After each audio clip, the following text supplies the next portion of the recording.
Hello, everyone. This is Brother Benson, and I'm joined with Miguda. Hey, Miguda, habari ya jioni. Niko salama, nasema Mm. tu jioni yangu iko vyema. Yeah. Nashukuru Mola kwa hii mwezi. Unajua hii ndio mwisho wa mwezi wa weekend ya hii mwezi. Hii ndio mwisho wake. Mm. Weekend ujao tuko na mwezi mpya, mwezi wa Disemba. Mm. Sasa nashukuru Mola kwamba limekuwa mwezi gumu sana, lakini inshallah tumeyavuka. Umeavuka. Unajua, kulikuwa na zile wanamziki wa kale kwa saizi tunaziita kwamba zilizopendwa na mababa zetu, mababu zetu. Unajua hao ni watu ambao walikuwa hodari sana sana kutunga wimbo. Nyimbo zao zilikuwa na utunzi za hali ya juu sana sana. Na ukiangalia nyimbo ambazo hao walitunga zilikuwa nyimbo sana sana zilikuwa nyimbo za kufundisha jamii. Na venye umesema mwisho wa mwezi imenikumbusha huyu jamaa mwenye anasema ati ukifungwa jela itajulikana, mwisho ya mwezi itajulikana. Umesikia hiyo wimbo? Nimesikia hii wimbo, na pia ningesema hao watu wa kale Mm. au waliokuwa wanatunga nyimbo, wengi wao walikuwa wanatunga nyimbo kulingana na, ilikuwa kama kioo cha jamii. Ehe. Yale ambao walikuwa wanaimba yalikuwa yanaonyesha yale yaliyotokea katika jamii. Mm. Sasa kama hiyo umesema, hata waliposema ati ukiwa mwizi itajulikana, Ehe. hata kama ulikuwa shule lakini haukuwa unasoma itajulikana. Hiyo nimesikia vizuri. Na unajua hiyo inaonyesha ishara kuwa zile vitu ambazo labda tunaweza fanya kwa giza, kuna siku ambazo zitajulikana, haziwezi enda bila sisi kujulikana. Hata kama siku ile ushakuwa ushatoka katika dunia hili, kuna labda mtu ambaye alikuona atakuja kusimulia habari hiyo kwamba huyu bwana wakati ambapo alikuwa bado yuko hai alikuwa anafanya vitu kama hizi na hizi. Unajua hizo ndio sasa hiyo wimbo ilikuwa inanikumbusha hivyo. Na ni kweli. Hiyo wimbo ni kweli kabisa, hata kama wewe uko na tabia ya kudanganya watu Mm. ama uko na tabia ya kupata riziki Mm. kulingana na njia isiyofaa, kuna Ehe. siku moja tu utapatikana na watu wasema, huyu jamaa mwenye alikuwa tu mtu amekimya tu hapa, kumbe alikuwa tu. Unajua, wacha nikwambie kisa kingine. Kulikuwa na jamaa fulani Mm. alikuwa anatuuzanga mayai, wase wanatembeanga na mayai boilo. Sasa Mm. alikuwa anatupigia mayai 20 bob. Sasa unajua Kwa alikuwa hebu wacha tu nikukatishe kidogo. Kwa lugha ya mtaa unasema kwa wale ambao wanakugongea mayai. Lugha ya mtaa. lugha ya mtaani ukweli, yule alikuwa anatugongea mayai. Eh. Sasa huyu jamaa alikuwa anatugongea mayai, alikuwa mtu mpole na alikuwa mtu anapenda kazi yake, hata alikuwa anavaa ile tunaita coat, ile coat Mm. yao. Alafu Mm. napata alikuwa anafanya hiyo kazi peke yake, alikuwa anaomba katika kanisa tunaita Crisco. Sasa Mm. hakuna mtu alikuwa anamjua ati ako tabia mbaya. Sasa kuna siku jamaa fulani alienda kwake kumwomba deni lake. Mm. Walipokuwa na bishana, aliingia tu kwake akachukua panga na akaumiza mwenzake mpaka Yaani alikufa. akamkata vipande vipande. Akampata vipande mpaka akaaga dunia. Sasa Eh. kwa harakati hiyo tukapata taarifa baadaye Mhm. ya kwamba yule jamaa alitupotelea miezi sita hatumuoni. Sasa tukaanza kuuliza, yule jamaa wetu wa kugongea mayai aliendanga wapi? Ilienda Tunaambiwa wapi? hapana, yule jamaa wenu ako katika korokoroni. Sasa tukauliza alifanya nini? Yeye aliua mwenzake. Sasa, yule jamaa mpole hivi, kumbe mtu kama yule anaweza ua mtu. Sasa unapata kuna zile tabia alikuwa nayo lakini alificha.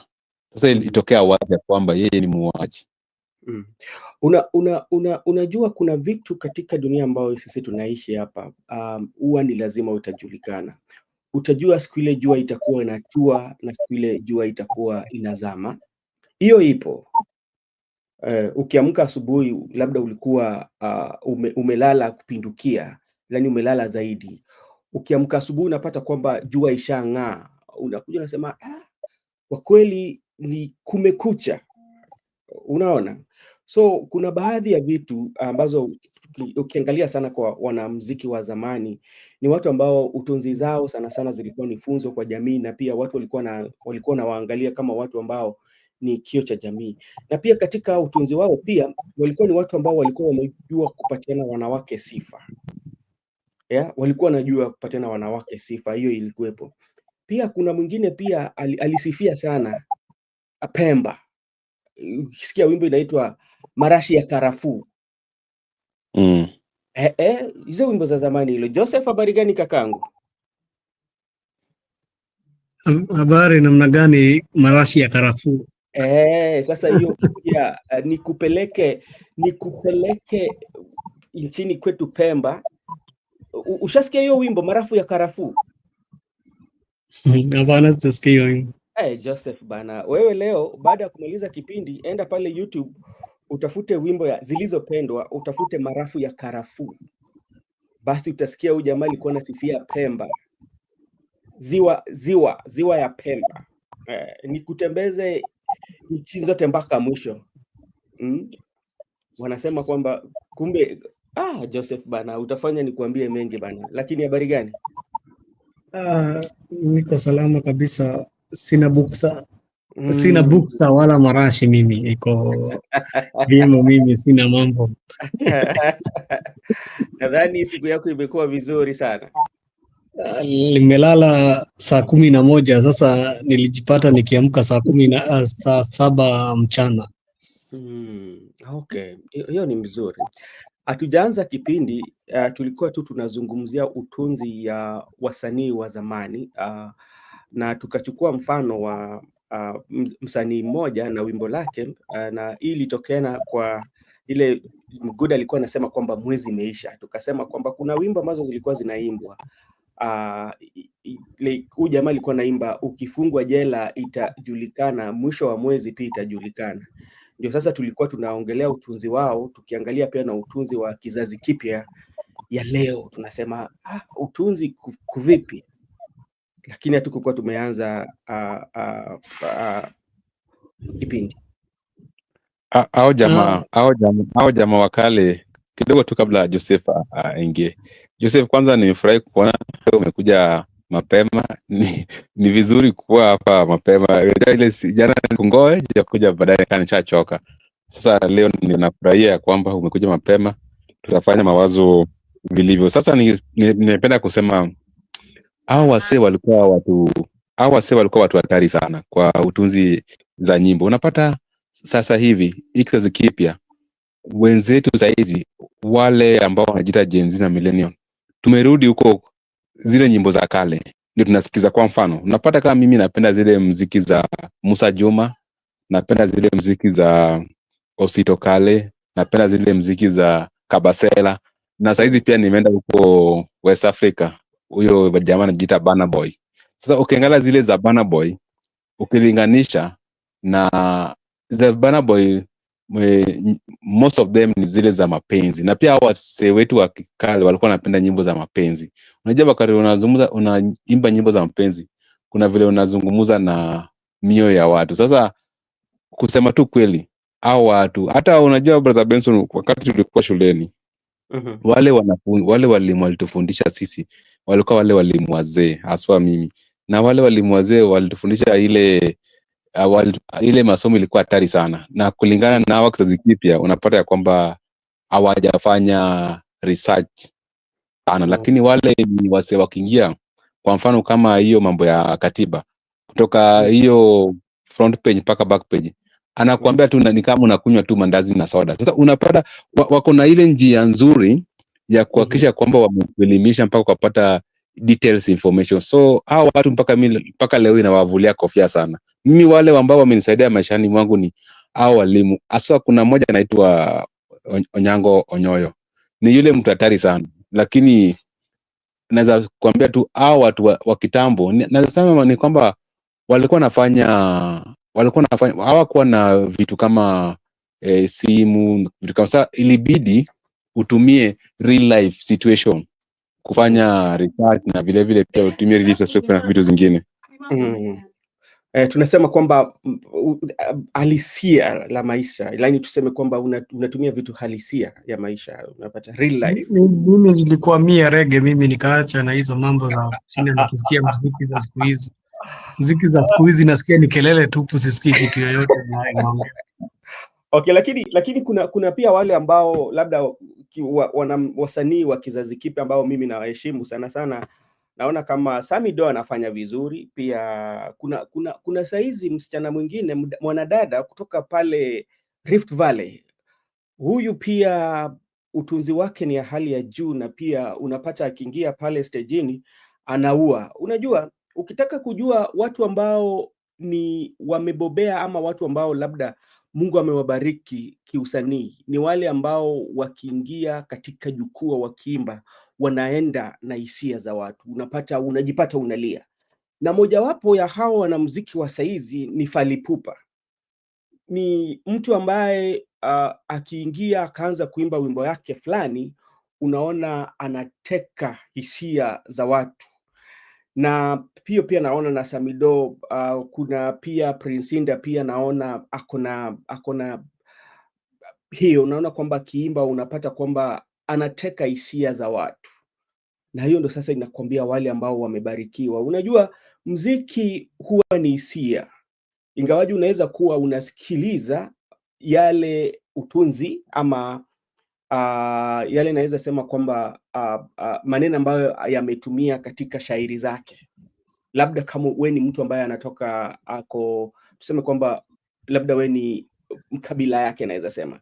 Lakini pia kuna ile muziki ambayo inateka hisia zako, uwezi sikia jamaa naimba nini, uwezi elewa, lakini hisia zinatekwa.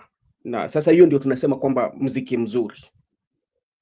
Mimi kwa kizazi mpya chenye wimbo zenye naweza sikiza tu ni za kundi moja la wanamuziki ambao linaitwa Sauti Sol. Kwanza hapa Kenya hilo kundi naweza sikiliza muziki. Mimi unajua ninapenda ile utamu wa muziki, the taste, kama vile watu wanasema I always taste the wine. Sasa mimi napenda kusample muziki. Mimi si mtu ule wa kusikia tu kile chochote mtu anaimba kelele nikuje nisikize, na I like to sample kile nitasikiza.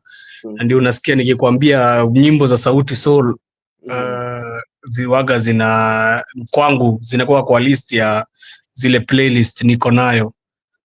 Sidhani kuna kundi lingine, nadhani Elani ilikuwa mzuri lakini sijui kulienda aje, lakini pia walikuwa wanafanya muziki ambao unaangalia hiyo muziki unaona it's international music.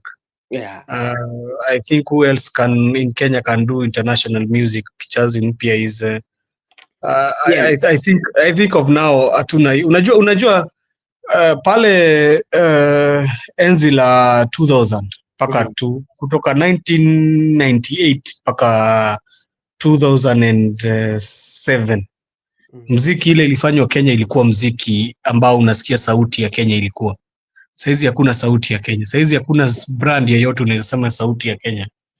Tuna wasanii wenye walileta muziki akina Nameless, ukisikia kiimba muziki unasikia hiyo ni muziki ambayo inakuvutia hata kusikiza. Kuna ile nyimbo moja ameimba akasema nasinzia nikikuwaza, ukisikia ile maneno inaongeago pale unasikia kweli anasinzia kweli, si mchezo. Ukisikia zile matamshi anatumia pale unasikia akisema commit a crime and I'll be your defender. Kuna maneno fulani ana tongue twist pale, ukisikiza unaelewa hiyo muziki ni sauti ambayo ilikuwa ya Kenya. Lakini saa hizi sidhani kuna sauti ya Kenya. Sauti Sol walijaribu. I think after hao sioni kwa muziki, labda sasa useme rap angalau, lakini sasa mimi rap sikuagi sana. So mimi muziki tu ile, unajua R&B iliteka watu sana, alafu pia ikakuja okay. So ile mimi niko na genre zote za muziki. Kwa kosi muziki ninapenda, nitachana muziki kidogo, lakini reggae ilinichukua sana juu inaguza hisia sana ndani ya moyo na zile mambo mtu anapitia. Alright, asante sana Joseph na asante sana Miguda. Mimi Joseph nimekuacha na tuseme kwamba kazi ya ziada. Leo tukitoka kwa kipindi, enda kwa YouTube pale, kwa mtandao utafuta Marashi ya Pemba. Ukishatafuta hiyo, enda utafute tena mwanamuziki anaitwa Remi Ongala. Historia kidogo ya Remi Ongala. Remi Ongala alikuwa anatoka kule nchini Tanzania, lakini asili yake ni nadhani ni Mkongo, na alikuwa anajisifia kwamba yeye ni sura mbaya. Kwa kweli Mungu akumbariki na sura, lakini Mungu alimbariki sana na talanta. Ni mtu ambaye alikuwa na uwezo mkubwa ya kutunga nyimbo, na nyimbo zake zingine zilikuwa nyimbo za ukombozi, vile vile pia zingine zilikuwa wimbo za kufundisha. Na kuna wimbo moja aliimba pia Remi Ongala, ukienda inaitwa Dodoma. Akasema kwamba Dodoma, hiyo wakati anaimba, kabla Dodoma bado hajakuwa mji mkuu wa Tanzania, aliitunga yeye, akapatia na actually wanasema Chidimule ndiye aliitunga, lakini Remi Ongala akaimba. Sasa ukipata Nitaangalia hizo wimbo nikipata nafasi, lakini kuna moja ile waga inanisuta sana na nalipenda sana hilo wimbo, lakini nasikia si wimbo ati la kufuraha, ni wimbo lilikuwa la watu kuwa na majonzi juu. Ni lile wimbo lile la Maroon Commandos wanaimbaga wakiwa kwa kila national celebration, inaimba linaenda aje hii ni wasi nambo ni gombe naifahamu hiyo. Hilo ngoma nalipenda sana hii. I like that song. I think wanasema wanaongea kuhusu sijui ni mambo gani ilikuwa inaendelea huko pwani. Kuna kitu ilikuwa inaendelea, so hiyo wimbo inakuwaga imetungwa juu hilo jambo. Na hilo wimbo linawaga linaniguza roho yangu. Okay, asante sana. Hiyo kwamba unapata venye tulisema hapa awali kwamba unapata kuna zile baadhi za mashairi ambao zinatumika katika nyimbo kama katika utunzi ambao zinateka hisia za watu. Unaweza kuwa hauelewi wanachosema ama wanachoimba, lakini hisia inakuteka. Asante sana. Wacha nikaribishe Goodyear. Asante sana kwa kukuja. Brenda Obedi also is here with us. Thank you so much. And here we are, hashed by elections 2025 results. The big winners, the big losers, and what can we learn, especially as a country? And that is what we want to discuss today. Before we go into the main discussion, let me just brief you on some of the news that we have, I would say, right now, that are at least trending, or those are sisi tumezipatia kipaumbele. One of them is UDA Ndakwa wins close Malava by election amid dispute. That is there. ODM secures 3 key wins in Thursday by election. Ruto plan to sell 65% of stake in Kenya Pipeline Company via 2026 IPO. So, and the trending tab today, we have Mount Kenya is trending today in the when we go to Kenya on the X space. And why is Mount Kenya trending? Mount Kenya, I think, is trending because of the results of by-elections. And we also want to take this opportunity to congratulate everybody who won in this by-election, despite question mark leveled on those by-elections. And that is what we are going to look at. And going towards 2027, how are we going to carry out ourselves? And is somebody going to court to challenge the results, or the results that were announced and the winners that were declared yesterday, or those who were pronounced winners yesterday? Because if you look at it critically, if we are in a country where laws work, then those laws should be applied. Because let us not just look at the results, the end results. We can also look at the process, because you cannot get an end result without a process. If the process is not in the right path, it means the result also is not true, because the process that has been used to arrive at the result is not the one that should be usually used. Then we have to question the result. So That are some of the things that maybe we have to look at. Another thing that also we have to look at ourselves, we look at the institutions that have been given the mandate to see or to oversee the election, to oversee everything that is being done in elections, starting from the registrar of political parties. Sometimes we might blame the people who, or the Kenyan citizen who are registering these political parties, but is there criteria with the registrar of political parties? And what happened yesterday? There's nothing that was heard from the registrar of political parties. There's nothing that we heard from IEBC until today. I think I've not seen, or if maybe you've seen it, you will also share with us, my panelist. So that is something that we are going to talk about today. And today also, President also got a new leaf. He has a lot of energy, and he has fired salvo at to the upinzani, that is the united opposition. President has really tagged them and said that niliwaambia hawa watu hawana agenda, because like the broad-based has delivered 6, is it 7 or 6 delivered? That is now how they frame it. It's no longer UDA ODM affair. It is a broad-based. That is how they call it. A broad-based government has registered, and we know very well that we don't have broad-based government. Yeah, because there's no structured law that is anchored, that has anchored the broad-based government. So that is what we are going to discuss today. Let me take this opportunity also to give Joseph to say hi to our viewers, and Miguda will follow after you. Thank you so much, Mr.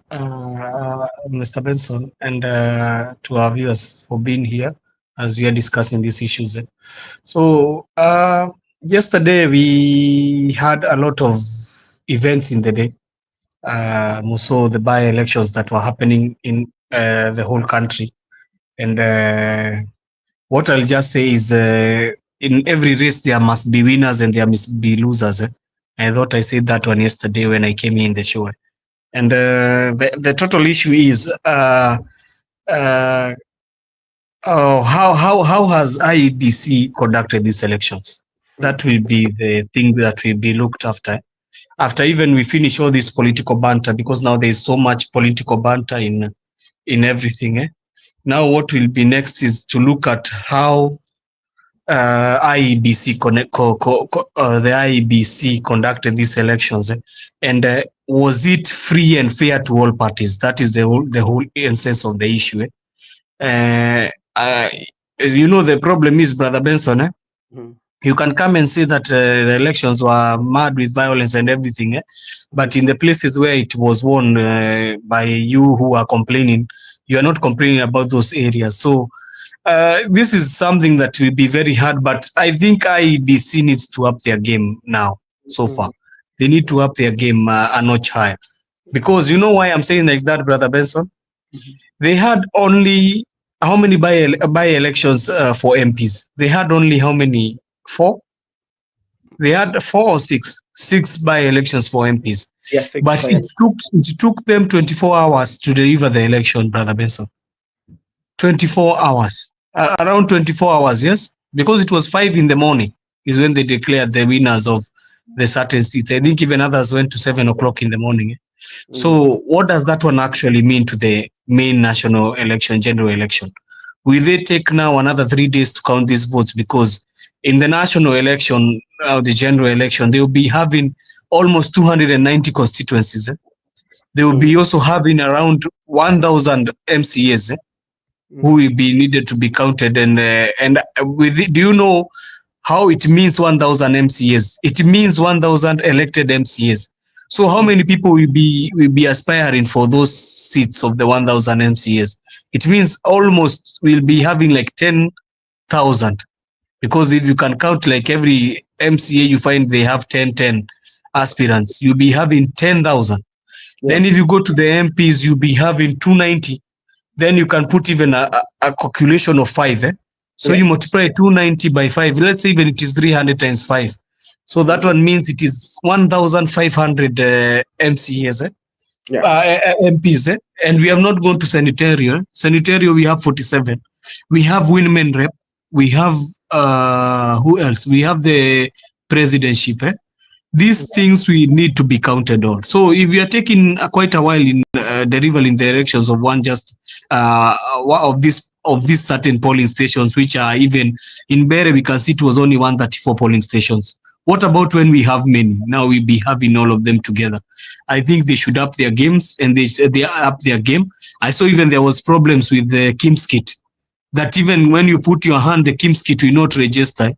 That one was for the elderly people. I think you saw a video of our old grandmother using a rock to fix her fingers. It is very unfortunate because what we were told initially is, if the election, you are not going to find yourself in the KIMS kit, they can do it manually, because it's not a must. The problem is, I felt even to laugh when they gave the reason for why the KIMS kit was not scanning. They said that the more unaendelea kuzeeka, the more the fingerprints zinapotea.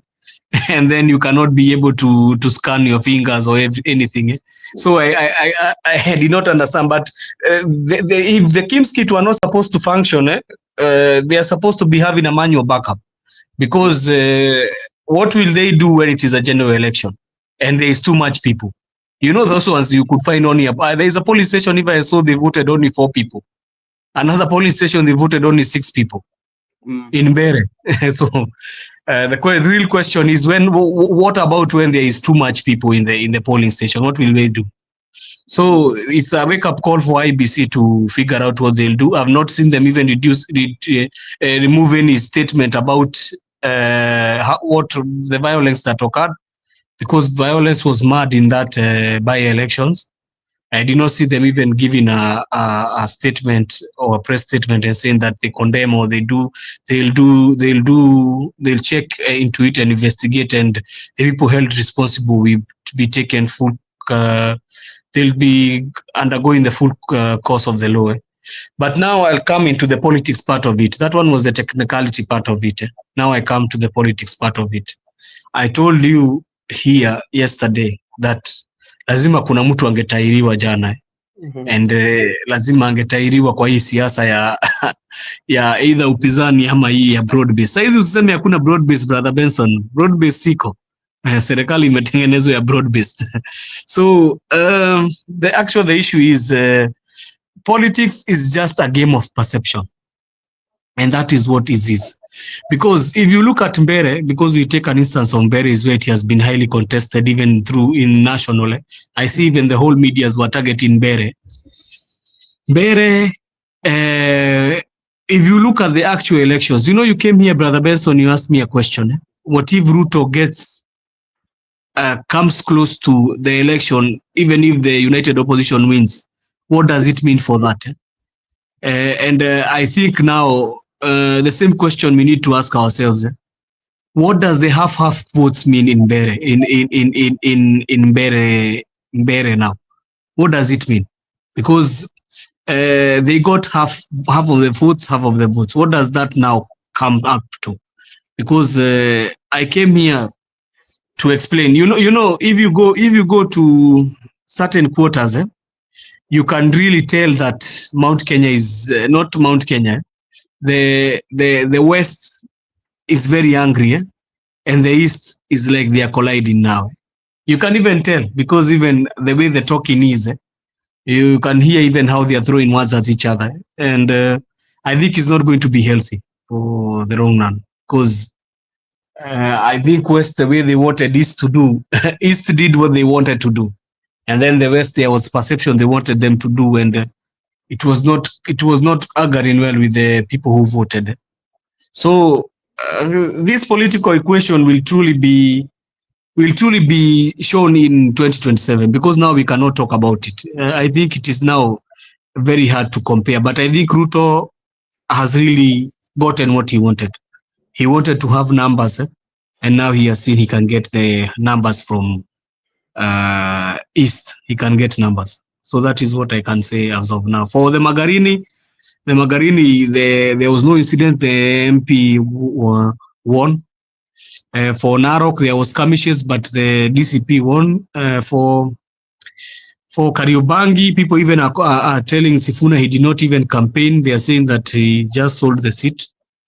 And but Kariobangi, it was very hard for Sifuna to win because, all these players, they came together. The Irogo Nyakera, the who do we call it, Major Donk, and the other one called this MP Madaraka East is called Kakuya. They came together and they've campaigned for that candidate. For Malava, there was so much of skirmishes in the election, and there was so much of the vote. Even though Ndakwa won, it was a very highly tight race. So we are going to see what will happen within a few days if anybody is going to go to court. But I don't think even it will help because we are remaining only 1 year. Let's just see. See what will happen in 2027. But I think it's called Trans Nzoia Governor Natembeya has shown that he can be a force in Western. All right, thank you so much. Before you invite Miguda, there's a post that I'm seeing, and this is where mgombea wa DP Kenya Seth Panyako ameamua gunzo mtandaoni wa Kenya baada ya kuashiria ameshindwa katika uchaguzi. Ni kwamba he has conceded that defeat, that he was defeated, that it is that conceded defeat. That is from that post that I'm seeing. But that is something that is okay. He was the front runner and he did not win. But Miguda, maybe your rough overview of what happened, then we can now go to the specifics and ask ourselves some few questions that everybody need to answer going forward. Okay. My rough overview, I have like 3 points. First, I want to cite a simple. When we went for nominations, Boyd was declared to have garnered 18 votes at the nomination, barely a month to election. And when we went for a real election, the voter turnout was 8,000. So what has happened between 1 month that people never turn out? And it was declared with 4,000 votes, unlike what it was declared. So what has happened to these 14,000 votes? Does it mean that all of them decided not to come out to cast their ballot? I have issues with the nomination, and it has been manifested in saying that the ODM nominations has never been fair. And that's why we, the people, we are crying out that until such nomination be free fair, that's when we can throw our weight into the ring, because it is not realistic that barely a month 14,000 have disappeared. So it means it was never unfair. It can't be practical. And 8,000 people turn out to vote. To me, there's low voter turnout in the region, and they should look at it. Actually, why people decline to turn out to vote? Maybe people are fed up.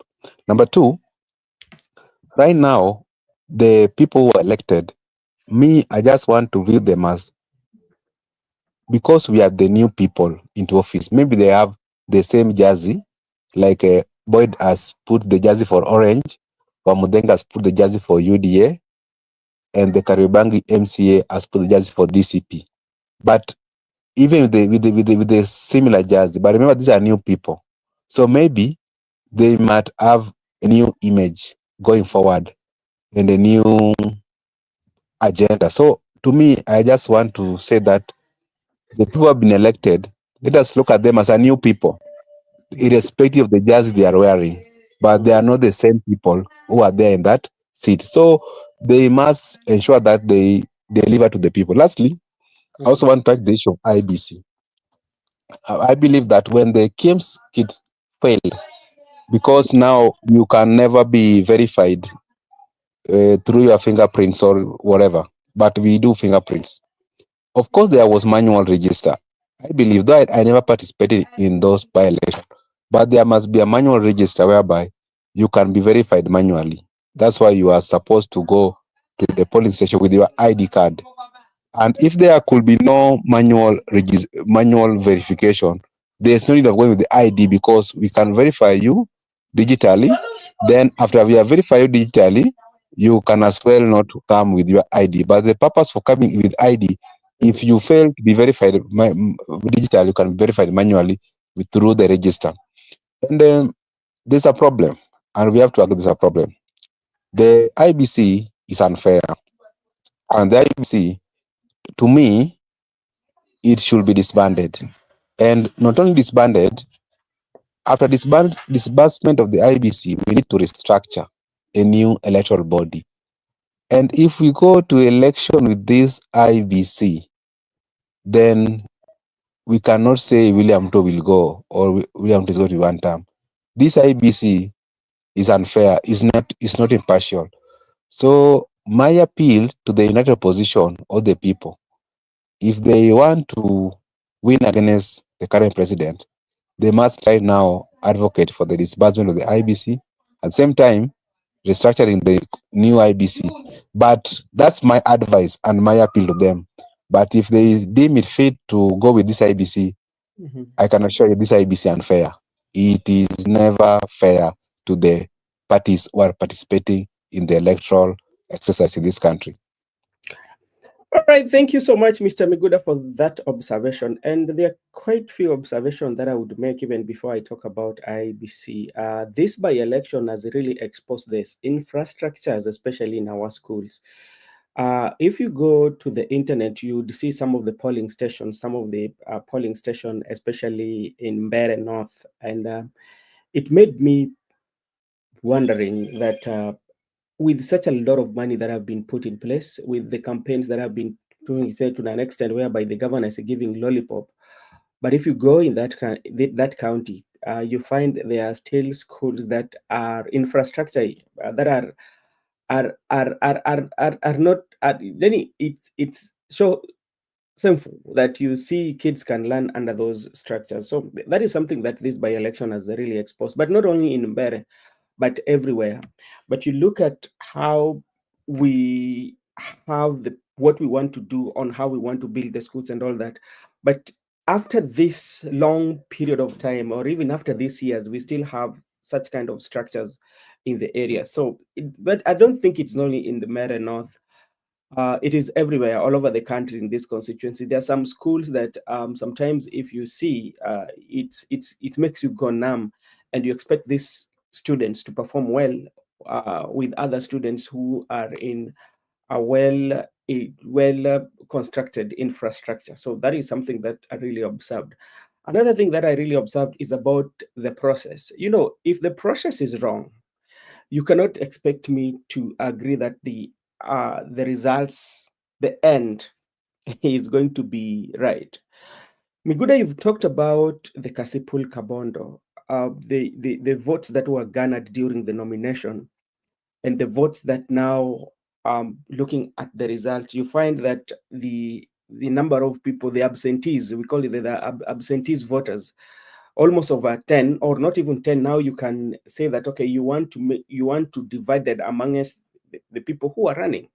You still find that even if you add what Aroko got and with other uh, aspirants and combine them together, sometimes they cannot even reach the 18,000, because like you have to add it to 18,000.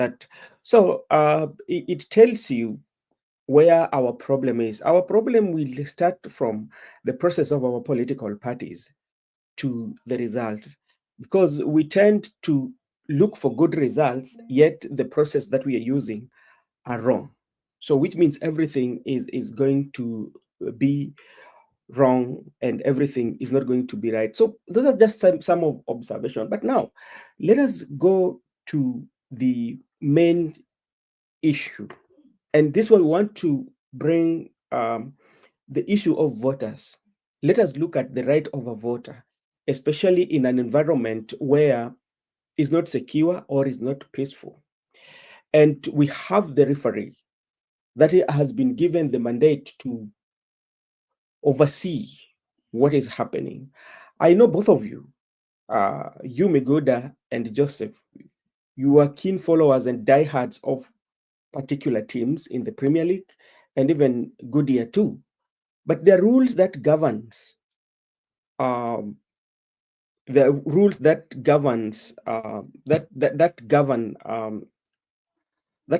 the football when you are playing. There are times when you don't play well, you will be given a red card, and the necessary steps will be taken. And as simple as that, everybody understands that. Even you who is not playing, who is a fan, you'd know when there's an offside, when a player has not played well, and you would say that, okay, that's not a good play. When somebody has scored with his hands, and you will say, and this one is warrant a red card. But take a situation whereby somebody has scored the ball with his hands, but the referee continues to play, let's play, and he's not even kind of like questioning that. He's not giving, I mean, giving a red card to that player who has scored with the hands. What do you do in such scenario? And that is what I'm bringing to what happened to the IEBC. Until right now, where we are, as we are still speaking today, we've not seen any measures that have been taken by IEBC. Maybe they might claim that nobody has brought in that claim, but should you wait for somebody to bring in a claim, yet you are seeing, one, bribery, two, intimidation, especially for voters who wanted to vote for their favorite candidate. The environment was not peaceful for them. Secondly, the people or the personalities that the law has described that they should not participate in any campaigns. And you've seen this going from the onset to when the results are being announced. Do you feel that is the process? And that is the question whereby we are asking that, where are we going forward? We are going to 2007. And 2007 is going to be massive because it's a lot of population. We have so many slots that will be covered. And within this few, how sure are we that we are not headed in the right direction, or we are headed in the wrong direction? Ayaga, how are you doing?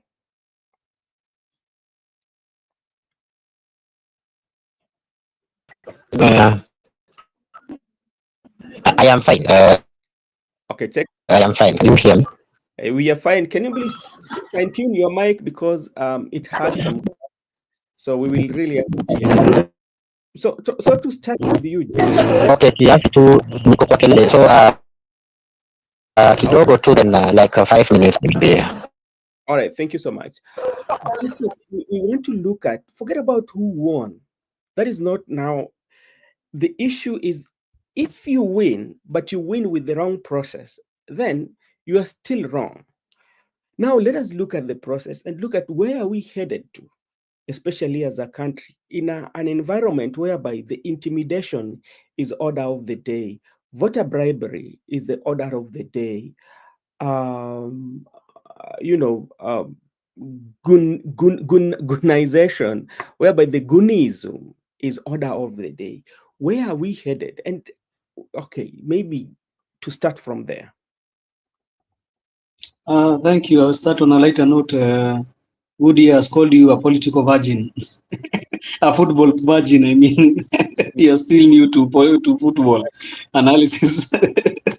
So to get on the real issue is you have asked a very good question.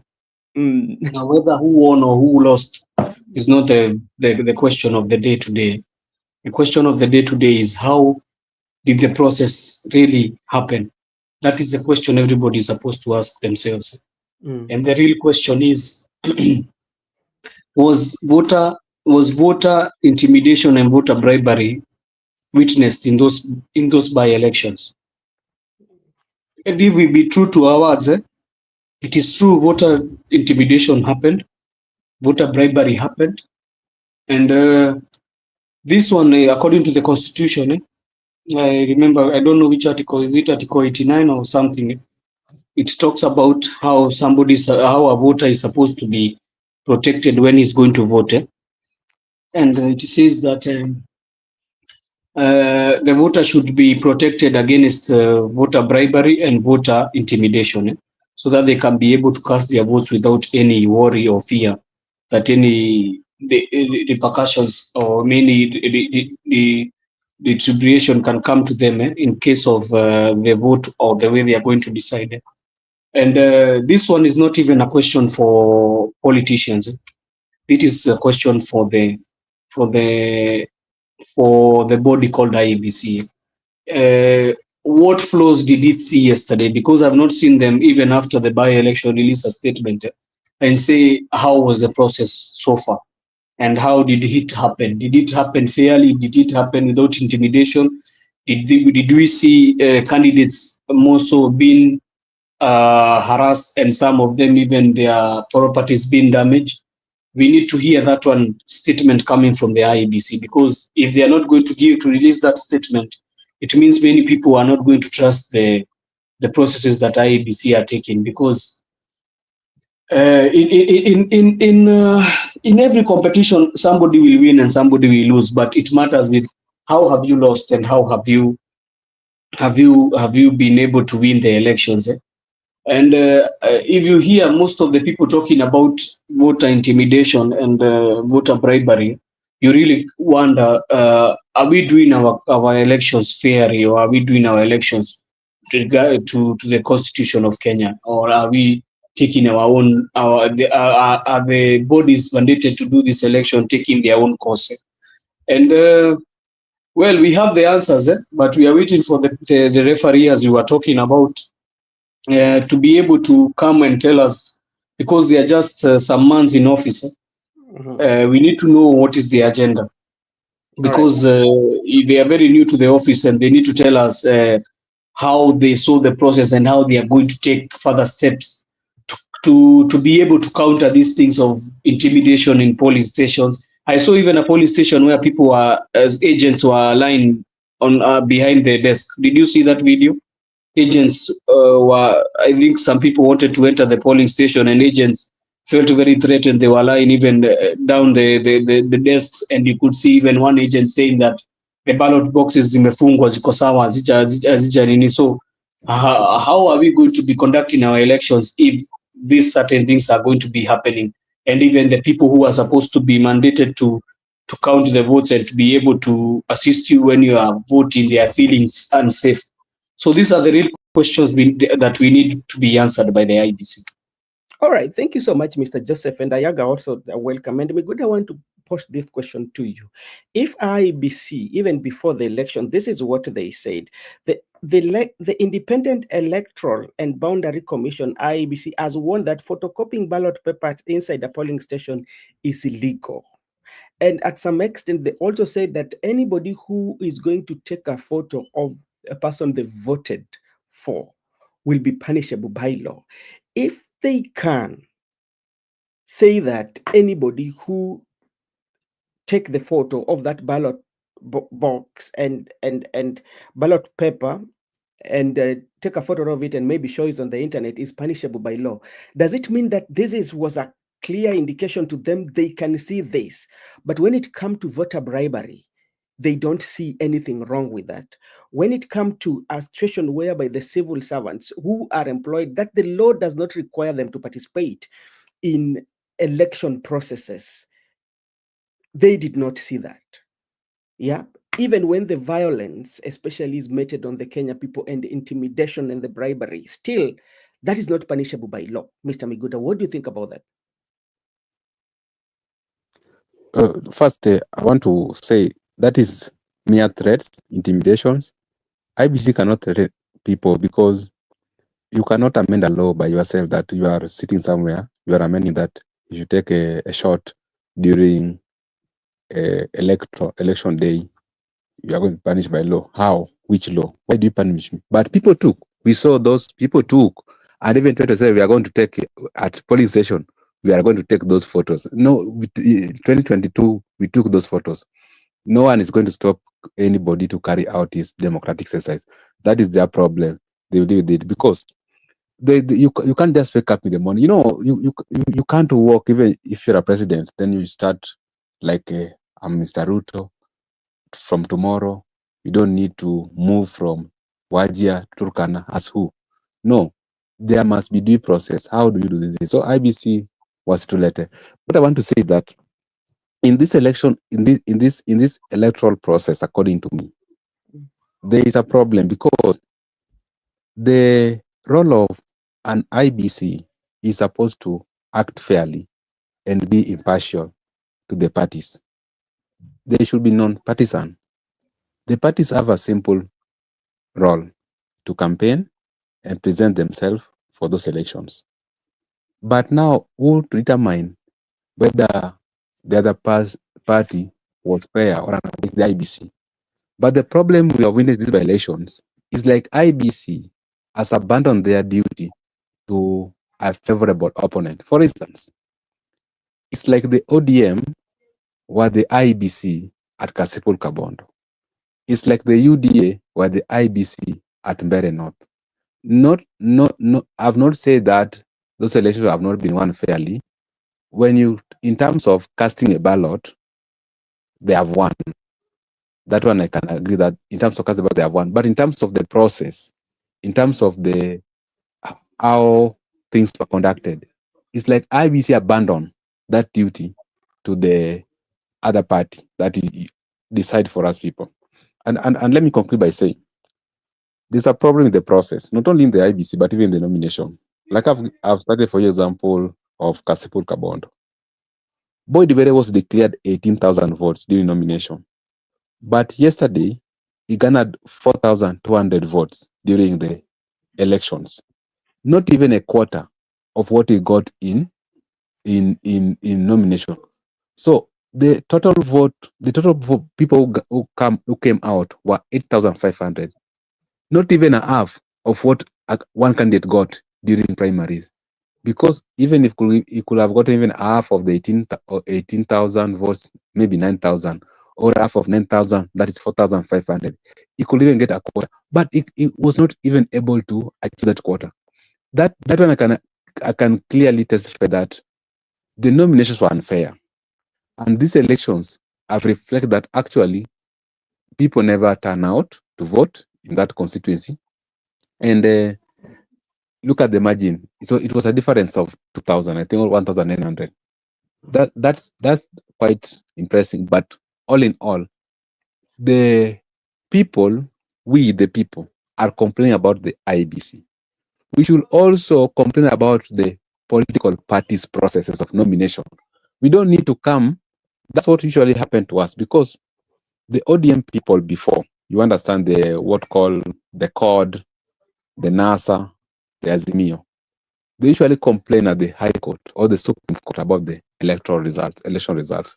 But remember, during their own nominations, it was unfair. So if you can't conduct it fairly in your house, you want to compel the official designated body to give you fair elections. So it is a collective responsibility for each and every Kenyan, wherever we are, that if we are calling out for a fair elections, let it begin from the primaries, that everybody in our houses, we need to be fair from the word go, that it must be fair from the primaries of the parties, then we can call for the fair of the elections.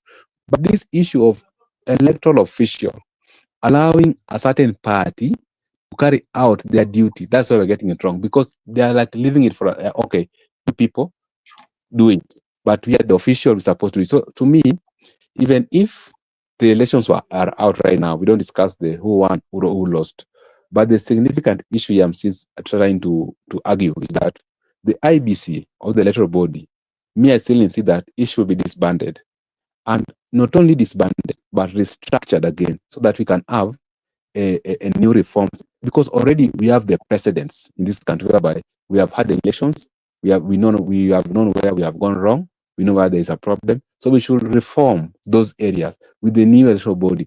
But I'm still insisting, if we go to election with this body, this IBC and these commissioners, then I am certain convinced that William is going to be a two-term president. Even if Megoda, let those me are correct. now details, are not disclosed here. Those are now details, but that's my opinion for now.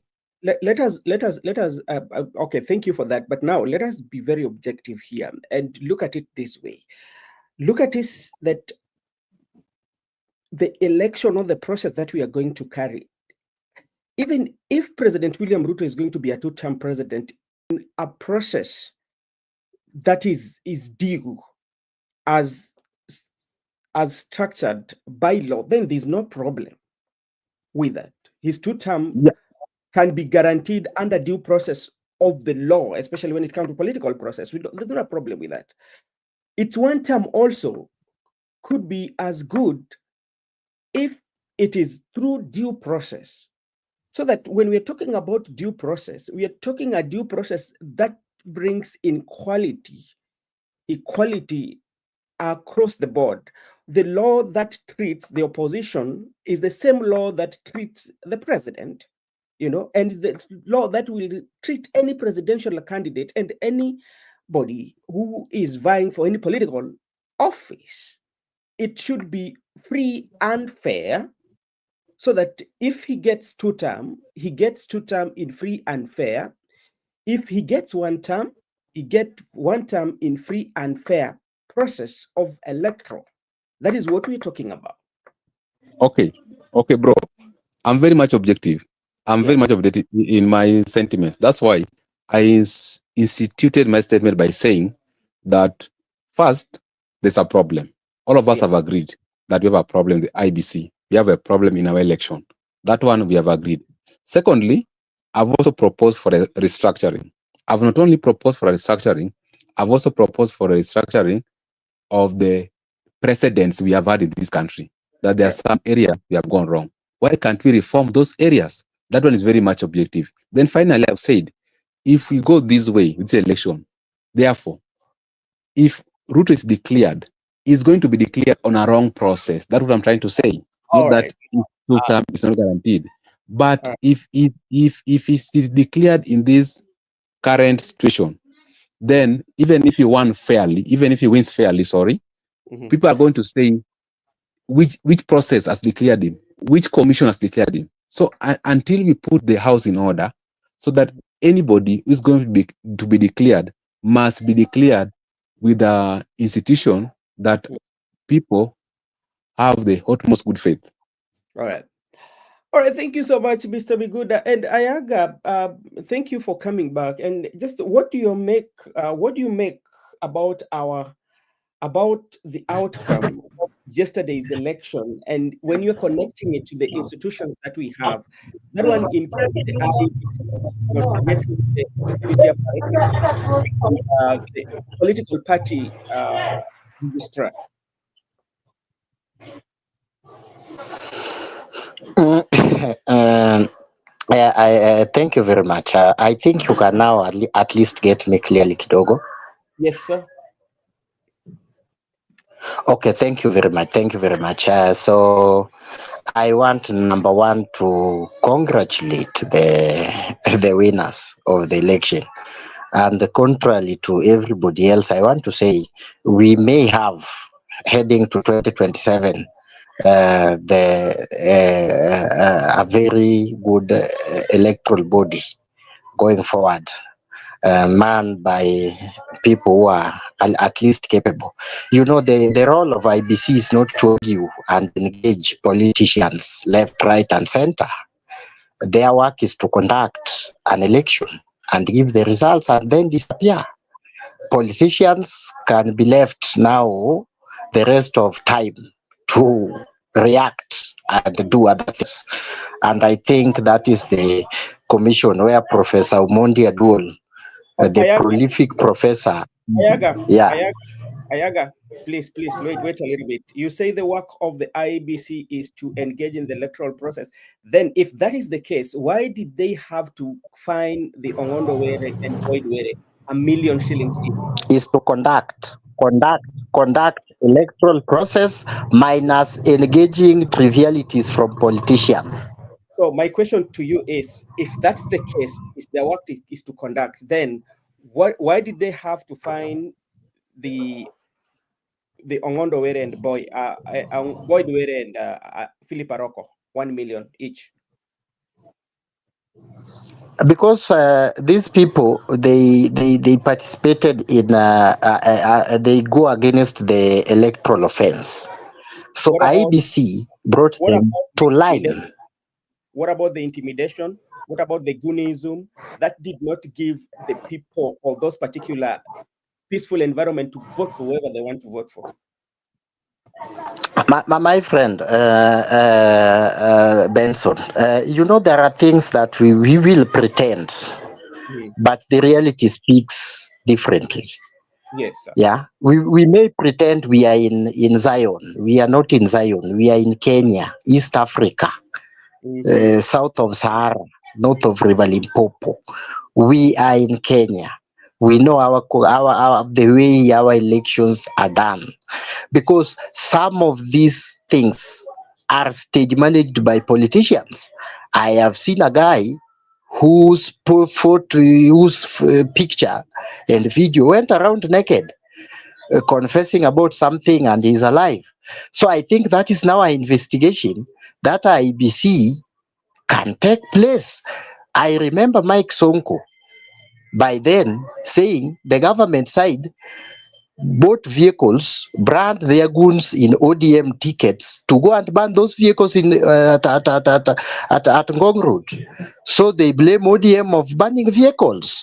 Those are things that will need investigation to after that. So I think if IBC, we will have an electoral body that will answer every triviality. Somebody claim this, an agent did not sign, and then the IBC calls a press conference. My friend, we will be joking with this country. So number one, what I'm saying, we need an IBC that, number one, finishes the process. You don't listen to trivialities and stage manage things of politicians.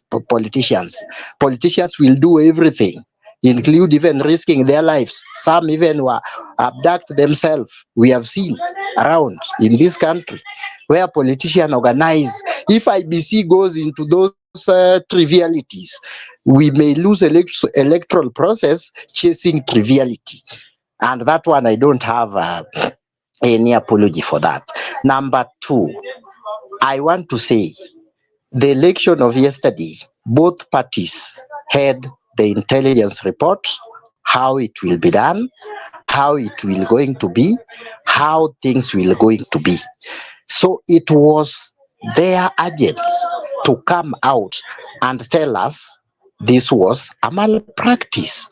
I'm yet to see one of the agents in any polling station coming out to say there was a problem in my polling station and I didn't sign.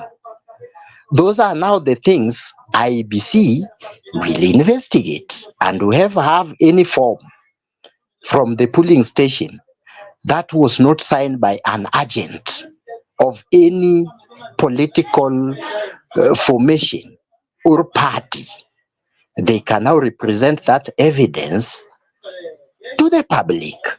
Up to now, I'm not seeing anything IBC should answer if those things are not presented to the public. Number three, election everywhere. There were opinion poll done. There were all sources of information that were given, you know. So everybody else, all these parties, you know, the problem is only one. There is parties like ODM. They lost in Purko, they lost in Kariobangi North, they lost in Turkana Nanam, they also lost in another by-election in Turkana.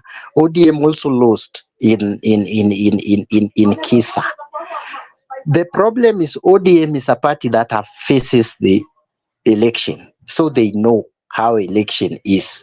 But then there are some parties that have never faced election. The parties that think that the combative kind of campaign makes people win an election.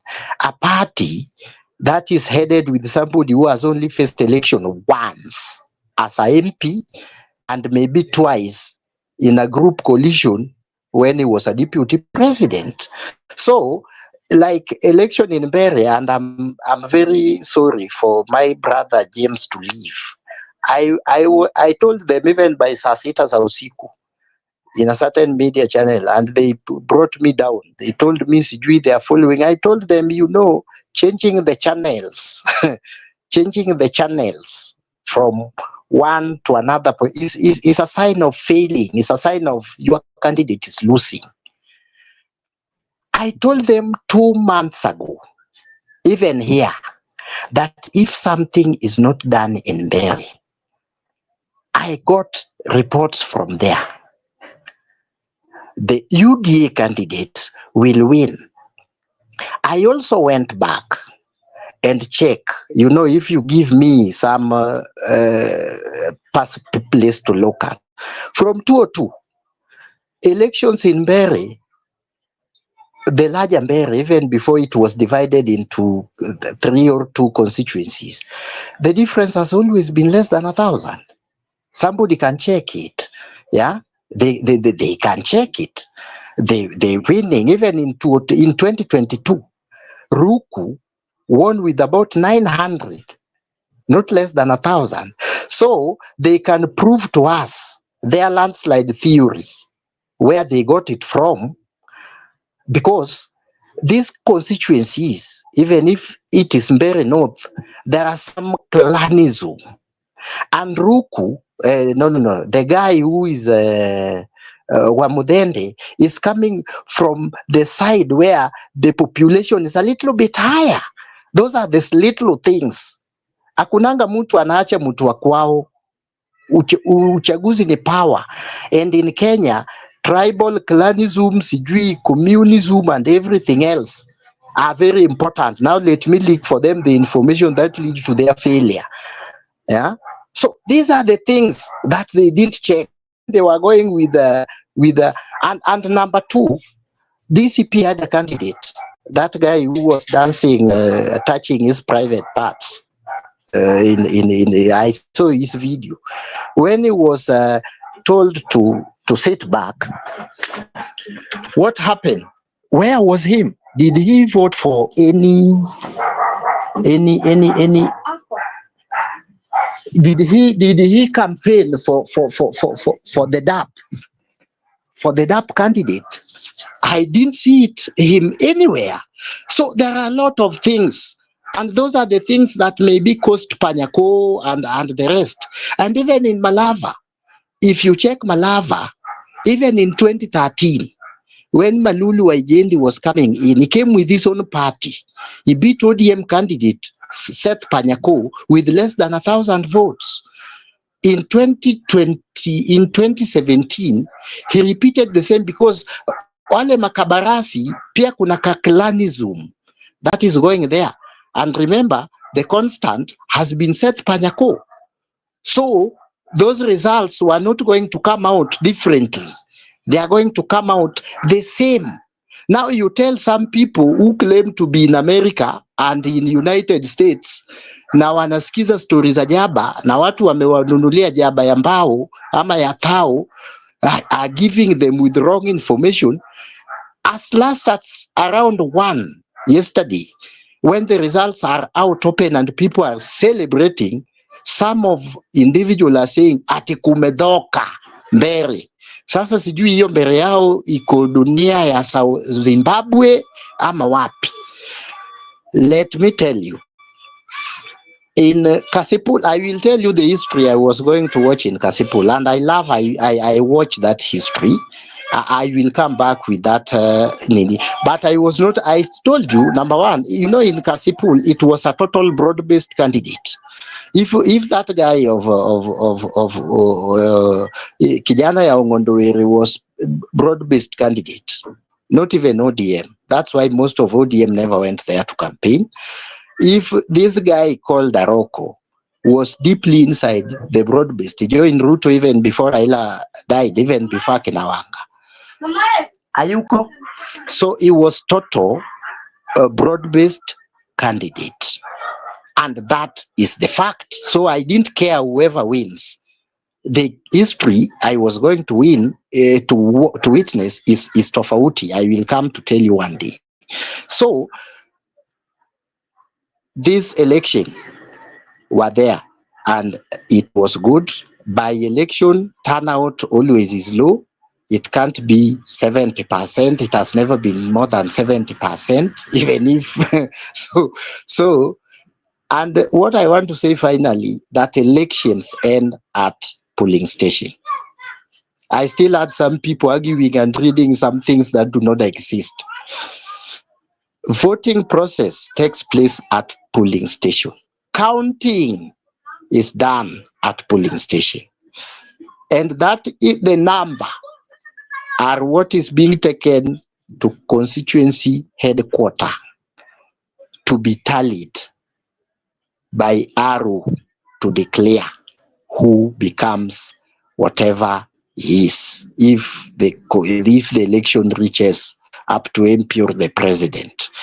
So if you will misbehave, or if you will not take care, if you will get the agents that are lazy, you remember the court case of NASA. They didn't even have agents in some polling stations, and that caused them, because they didn't have now who can say these are the real results, these are the wrong results. So election, for those who have joined parties that are facing election for the first time, election ends, voting process, everything ends at polling station. Whatever comes from polling station is what is going up there. And whatever going up can be manipulated not at the polling station but on the way. So if you have the number from the polling station, you can know the results of election, even if it is for the president, within 2 hours after voting is closed. I rest my case.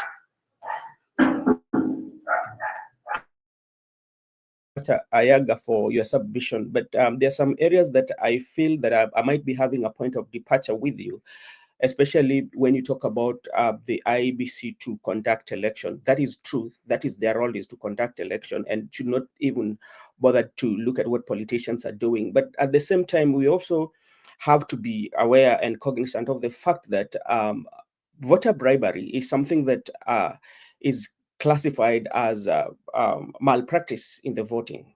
Violence is something that also is considered so, because at the end of the day, we usually tell you, or we usually say that the voters have the right, because they are the bosses, they should make sure that they vote for their leader.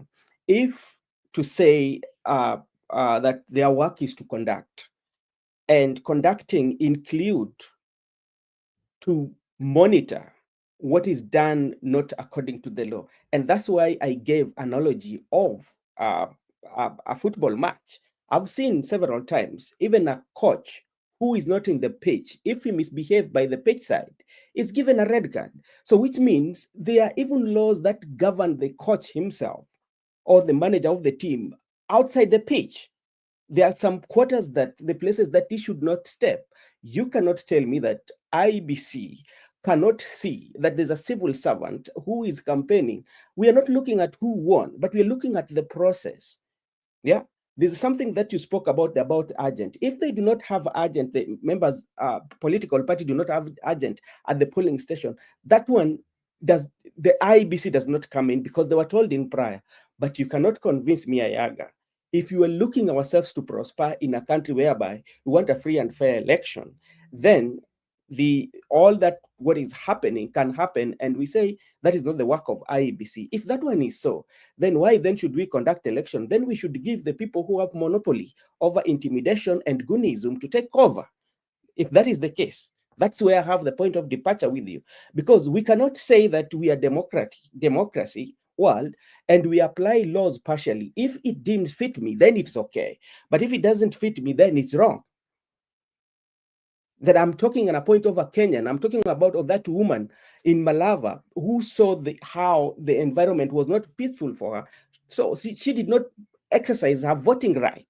And that is something that is concerning. It was the work of the IBC to work in connection, or to work together with the security, to make sure that everybody in Malava, whether they go to vote the person who has won or the person who has lost, but they do their exercise. But you cannot convince me that with that kind of environment,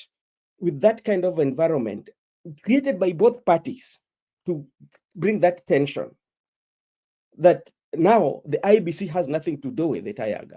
I think from there I have a point of departure with you.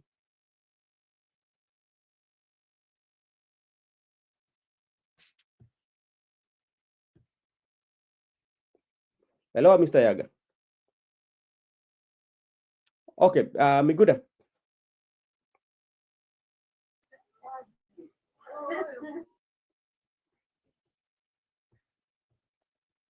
Hello, Miguda, are you there? Yeah, I mean, I think you should allow Ayaga to respond. Also, I think Joseph should go first. Okay. Joseph has been on the bill.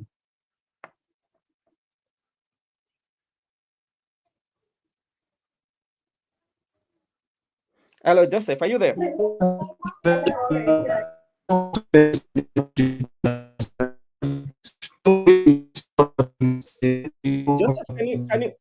Joseph, can you check your mic, please? Can you check your mic, Joseph? All right. I like when we do have sober discussion and at least be a point of information that when we are here, for us, for something that I've always stood for, I've never stood to support any candidate, especially, but I look at a place whereby Kenya thrive because it doesn't matter if President Ruto is doing well for Kenya, that's okay, because like if Kenya thrives, everybody thrives. But at the same time, when we are applying the law, let us apply it holistically. Let us not be very selective with the law. We know for a fact that what happened in these by-elections, in a democratic world, when you're looking at election process, there are so many big questions that we need to answer, especially, and we need to correct them if at all we want to have a credible election. Yeah, yeah, for us to have a credible election. There's some of the things that, because when we come to platform like this, for us, how can we learn? How can we learn so that we make sure that the information that we are giving out is helping somebody out there? And we look at our constitution. What does constitution require us? So take, for example, I told you something that I really observed in Mbeere. If you go to those polling stations, you find that they're still muddy schools, and look at the money that was used, especially in those areas. And if you come again to the electoral laws that govern on how much money should you be using, especially when you're governing these election laws. So those are some of the things that we should talk about and say that how can we make it better? Yeah, how can we make it so peaceful that we don't see Goonism? How can we make it? Ayaga talked about some of these things are being staged by the politicians themselves. Then how can we make it better so that we don't see kind of like stage managed, because those things are being governed by law. That is what I'm talking about. Hello, Mr. Yaga. Is my mic okay now? Yeah, your mic is okay. No. Oh, okay. Can you hear me now? Okay. Ayaga, go, then Joseph will come.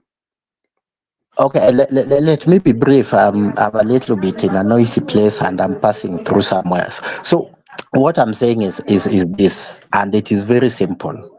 You know, my friend, conducting election is a little bit expensive and it has a lot of high stake and tension and pressure.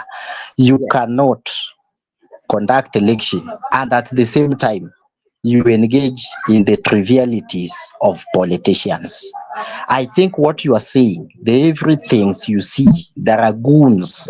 We saw even an MP is being attacked at Agorosari in Oyugis. When the Yes, OCPD was there, those are the things we need now to investigate the IBC. But their first and core mandate is to conduct an election. Number two, the Ministry of Interior should ensure that the security around the polling stations are always friendly for the people to go out and vote. Number two, this by-election, mostly also they get when people are at work. So a turnout in by-elections are not as the turnout during the general election. When that day is a holiday, people are not going to work. You know, you cannot go when your employer has not allowed you to do so, to vote. So sometimes you are a voter in Kasipo, and you are working in a company in Nairobi, and you are not given a chance to go there. Those are the things also we need to talk about, that during a voting process, we also need to engage employers to allow the employees to travel and vote. Those are part of also injustices we are doing to the voters who are walking away from their voting stations, and they need to be given those times. So by election, always the voting turnout will always be low. When it comes to these things of politics and stage managing for sympathy and the rest, now the IBC can now sit with a concrete because what you come to realize that with all those, I have seen that video of that guy who was walking naked, who was being beaten naked in, is now giving another different approach.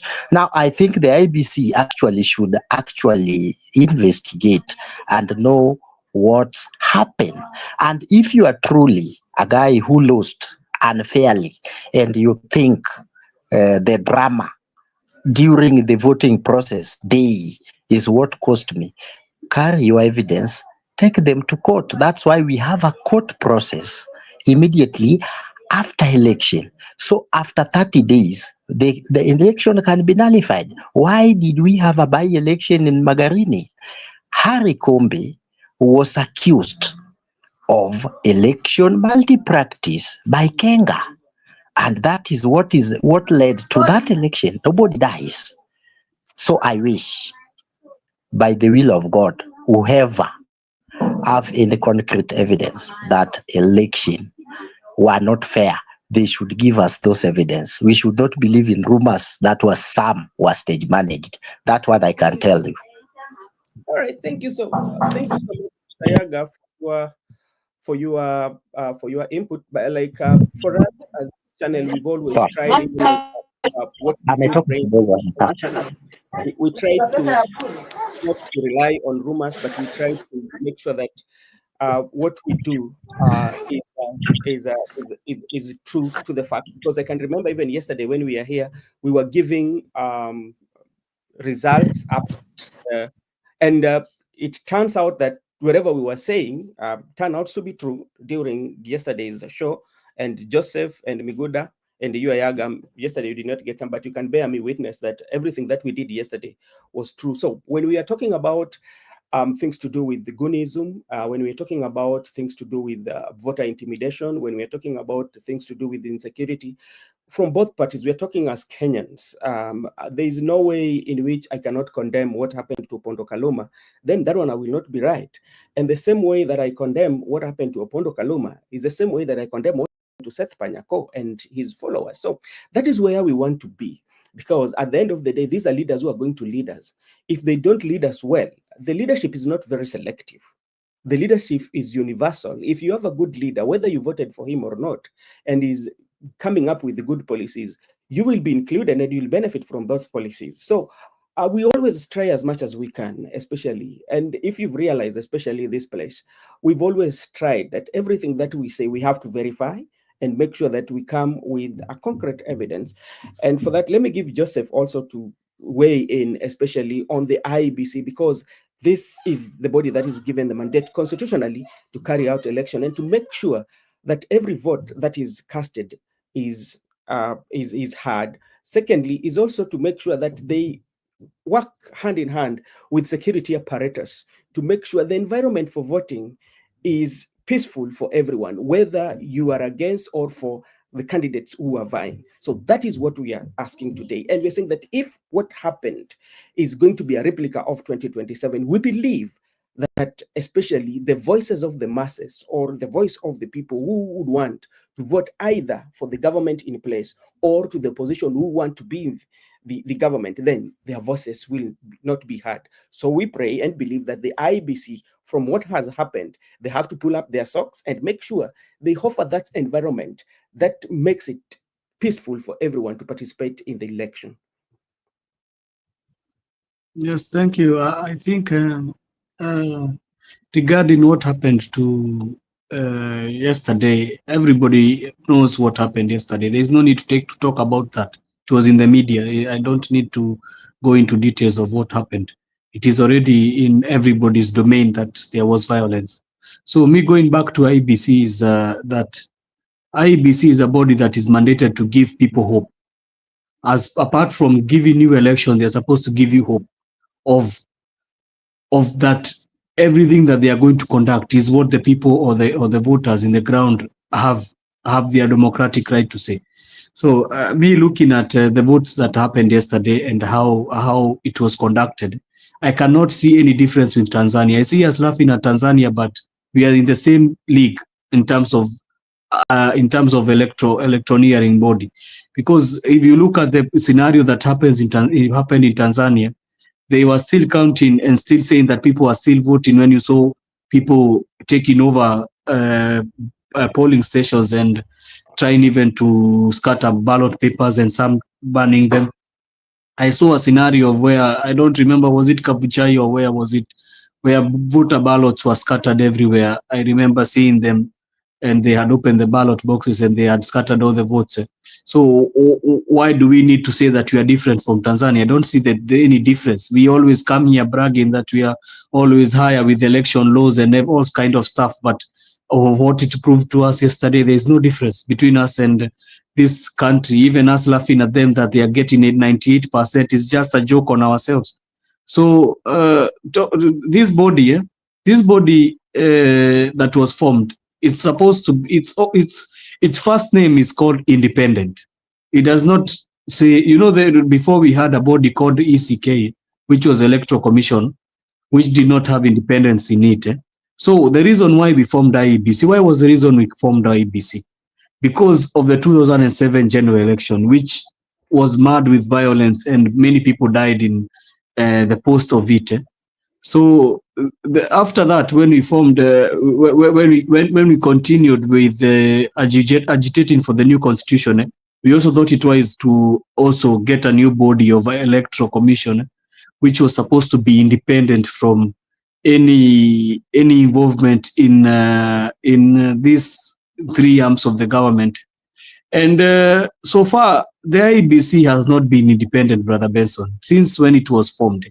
It has been marred with not conducting free and fair elections in certain quarters.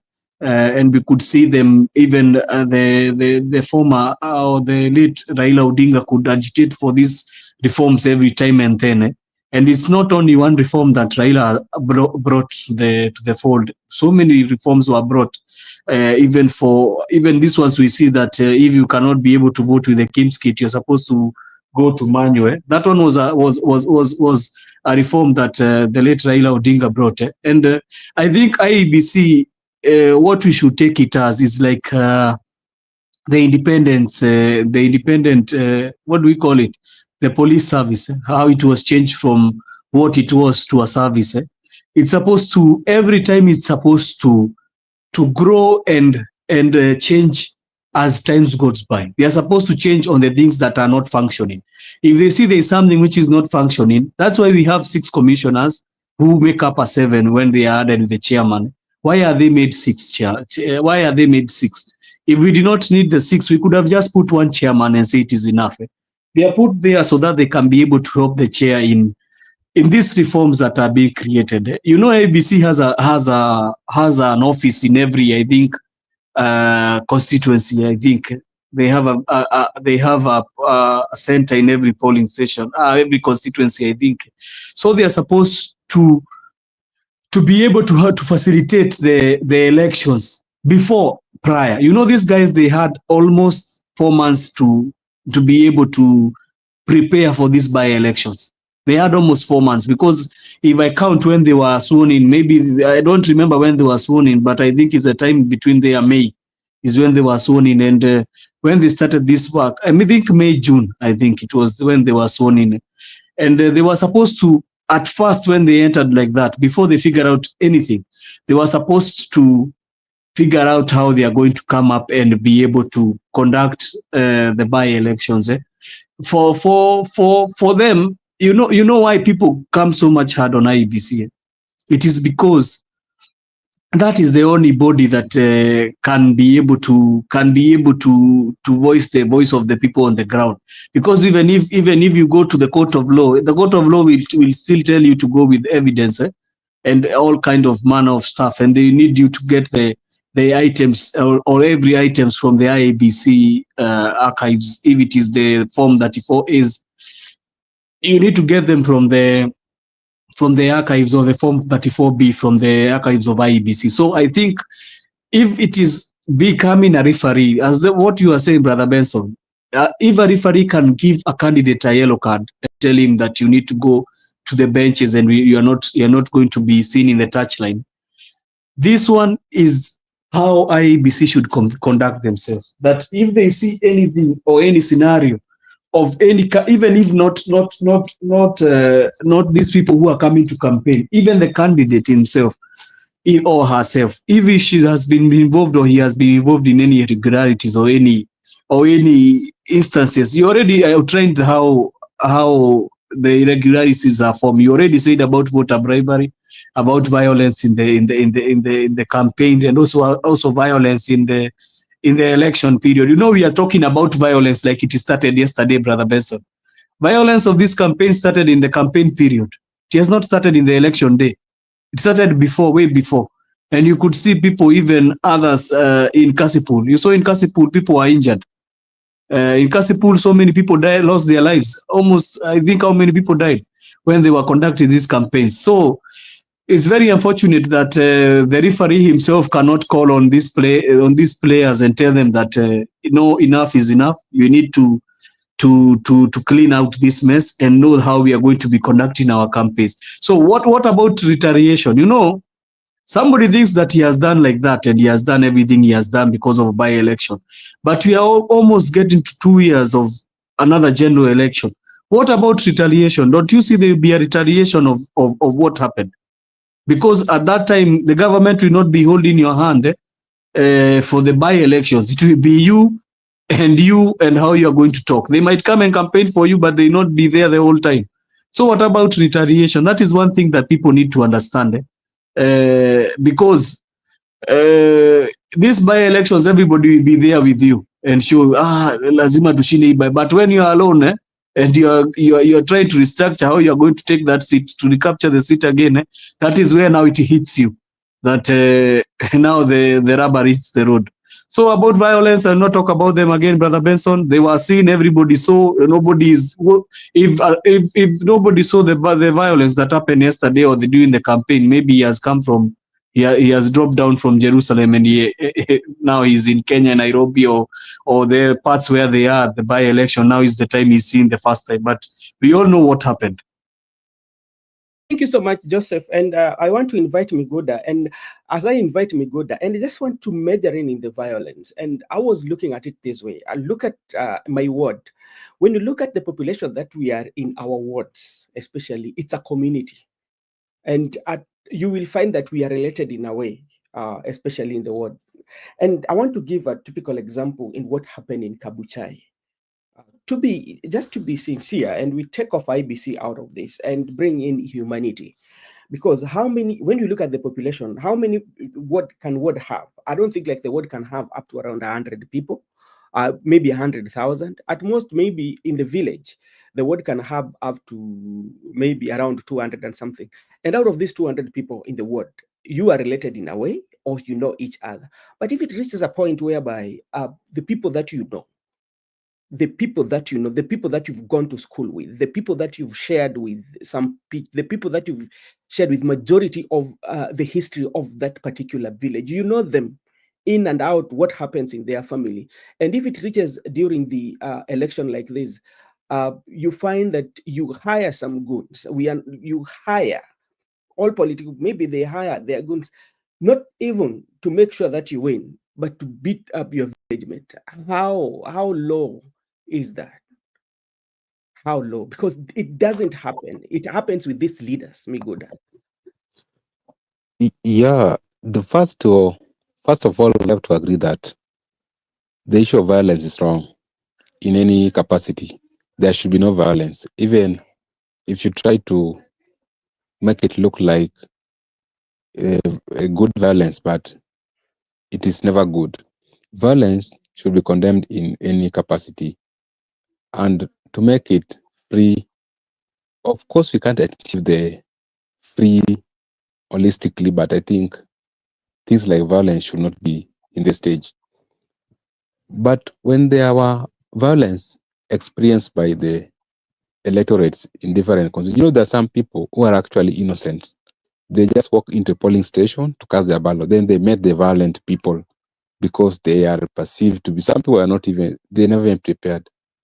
And not only the candidates, but you find also the people, like in these by-elections, mostly you find out most of the agents or representation of the party come from outside the constituency of the ward. Some tend to come with their goons, like some tend to work with their goons for safety. But goons understand one language, that they only have to attack. And even some of them are having, they are armed. Some are having pangas, and even some are having guns, which is contrary to the provision of the law. And the people who are organizing this violence, let us not pretend here. Even us, we are related to politicians. And sometimes we can hear them discussing on how to attack their opponents. And even sometimes when you shared with them wrong information from their opponents from social media, instead of him taking action against the opponent, he will incite you. He will incite you. I have a friend of mine who is are related to a certain politician, an aspirant. So there was an opponent published a certain information on social media. And when the relative watched it, he shared it with the politician. Then alimwambia, finya ye kabisa. And that friend of mine is a goon. So when he shared to me, I look at the response from Mheshimiwa to be, I was like, these are the people.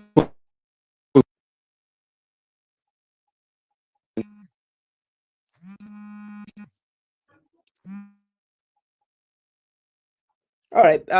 My good, thank you so much. As you fix your phone. Hey, Mr. Yaga, thank you so much for coming back. Let me conclude. I'm just concluding. Let me conclude. I got coming. So I wanted to say that let us not pretend. There was violence. There is violence and violence there. So this violence should be condemned. There should be no violence. And that's why we are saying, for me, I don't have the report, but from what I have, I don't have the whole report, but by these violations, I think there was no life that was lost. That's for me, that one, I'm very much glad, because we don't need to lose lives. And also, though some properties were destroyed. So, according to me, elections should not be a stage for people to lose their lives. An election should be a stage for people to be killed, and also we should not go the TZ way. That's why we said, even if you do monkey business and you have been declared, but human rights must be protected at all cost. Okay. All right, thank you so much. This is what at Festus Casa 3782. I'm Kazungu from Bamburi. How is Bamburi doing? Mombasa, the only people to be blamed are the voters and the supporters of candidates. We are the problem ourselves, not the politician. Why don't we just vote and go home? Thank you so much for your opinion. And Ayaga, that's bring me to the question of the voters themselves. Because when you look at what is happening, the voters has the right to choose whether they want to choose or not to engage. And you find that these are the voters who usually take side. And at the end of the day, we come and blame the voters. I mean, we blame the leaders. Since when are we going to learn, especially to make sure that we don't regret, or we make choices that are beneficial to us as voters, not to the politicians?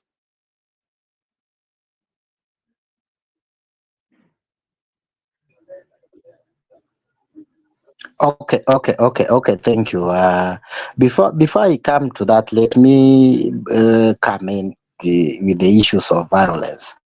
You know, these violence are two-way traffic. As much as we condemn them, we have to condemn them in a two-way traffic. And if No. you look at the constituencies where the elections were taking place, actually, no one from those constituencies got injured. The people who engaged from the too much violence we are talking about are the people from outside the voting location or the area of electoral process. So you get, like I saw a former Attorney General almost getting a physical to a Gen Z with a Gen Z at a place called Siakago. And when I did my investigation, that guy is from Nyeri. He was not supposed to be there as early as that time, and he was not even he's not even a voter in Mbeere. So I think mostly the people who are causing violence in this voting area during by elections are not people from the same area. That's why even in terms of injuries, you can see they are coming out.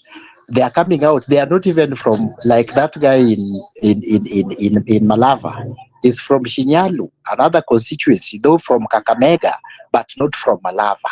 So I think as we condemn this, we also need to investigate and call to books the politicians who import violence from other areas to an electoral area to cause mayhem. So I think that should be done.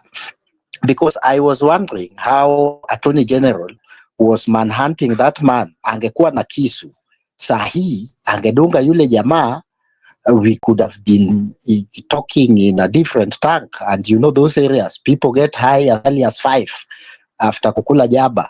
Angechomoa tu kisu adunge former Attorney General. That was a very wrong thing. That needed to be condemned. So, as a human being, I have to condemn it. Number two, how is election, even how much irregularities are coming in? How can you say election was a little bit fair? Because there is no fair and fair election in Africa. That is something now we are now faced with the reality. If you go to Kasipul, I've seen candidates like Aroko, who was second runner in that election, has congratulated his opponent, has accepted. If you go to Ugunja, the same. I've seen personally Panyako accepting the result and congratulating, regardless of him having some issues. So only place I'm waiting for, maybe I also have seen Kenga in Magarini thanking the voters and congratulating, and some MCA ones and there. That tells you that a little bit, even if there was a little bit problem here and there with imported goons and troubles from other areas, the elections, because nobody kills his brother. Because election like a ward, maybe in Purko or even in somewhere in most of these up countries, those people are community. They are brothers and sisters. So it is very hard.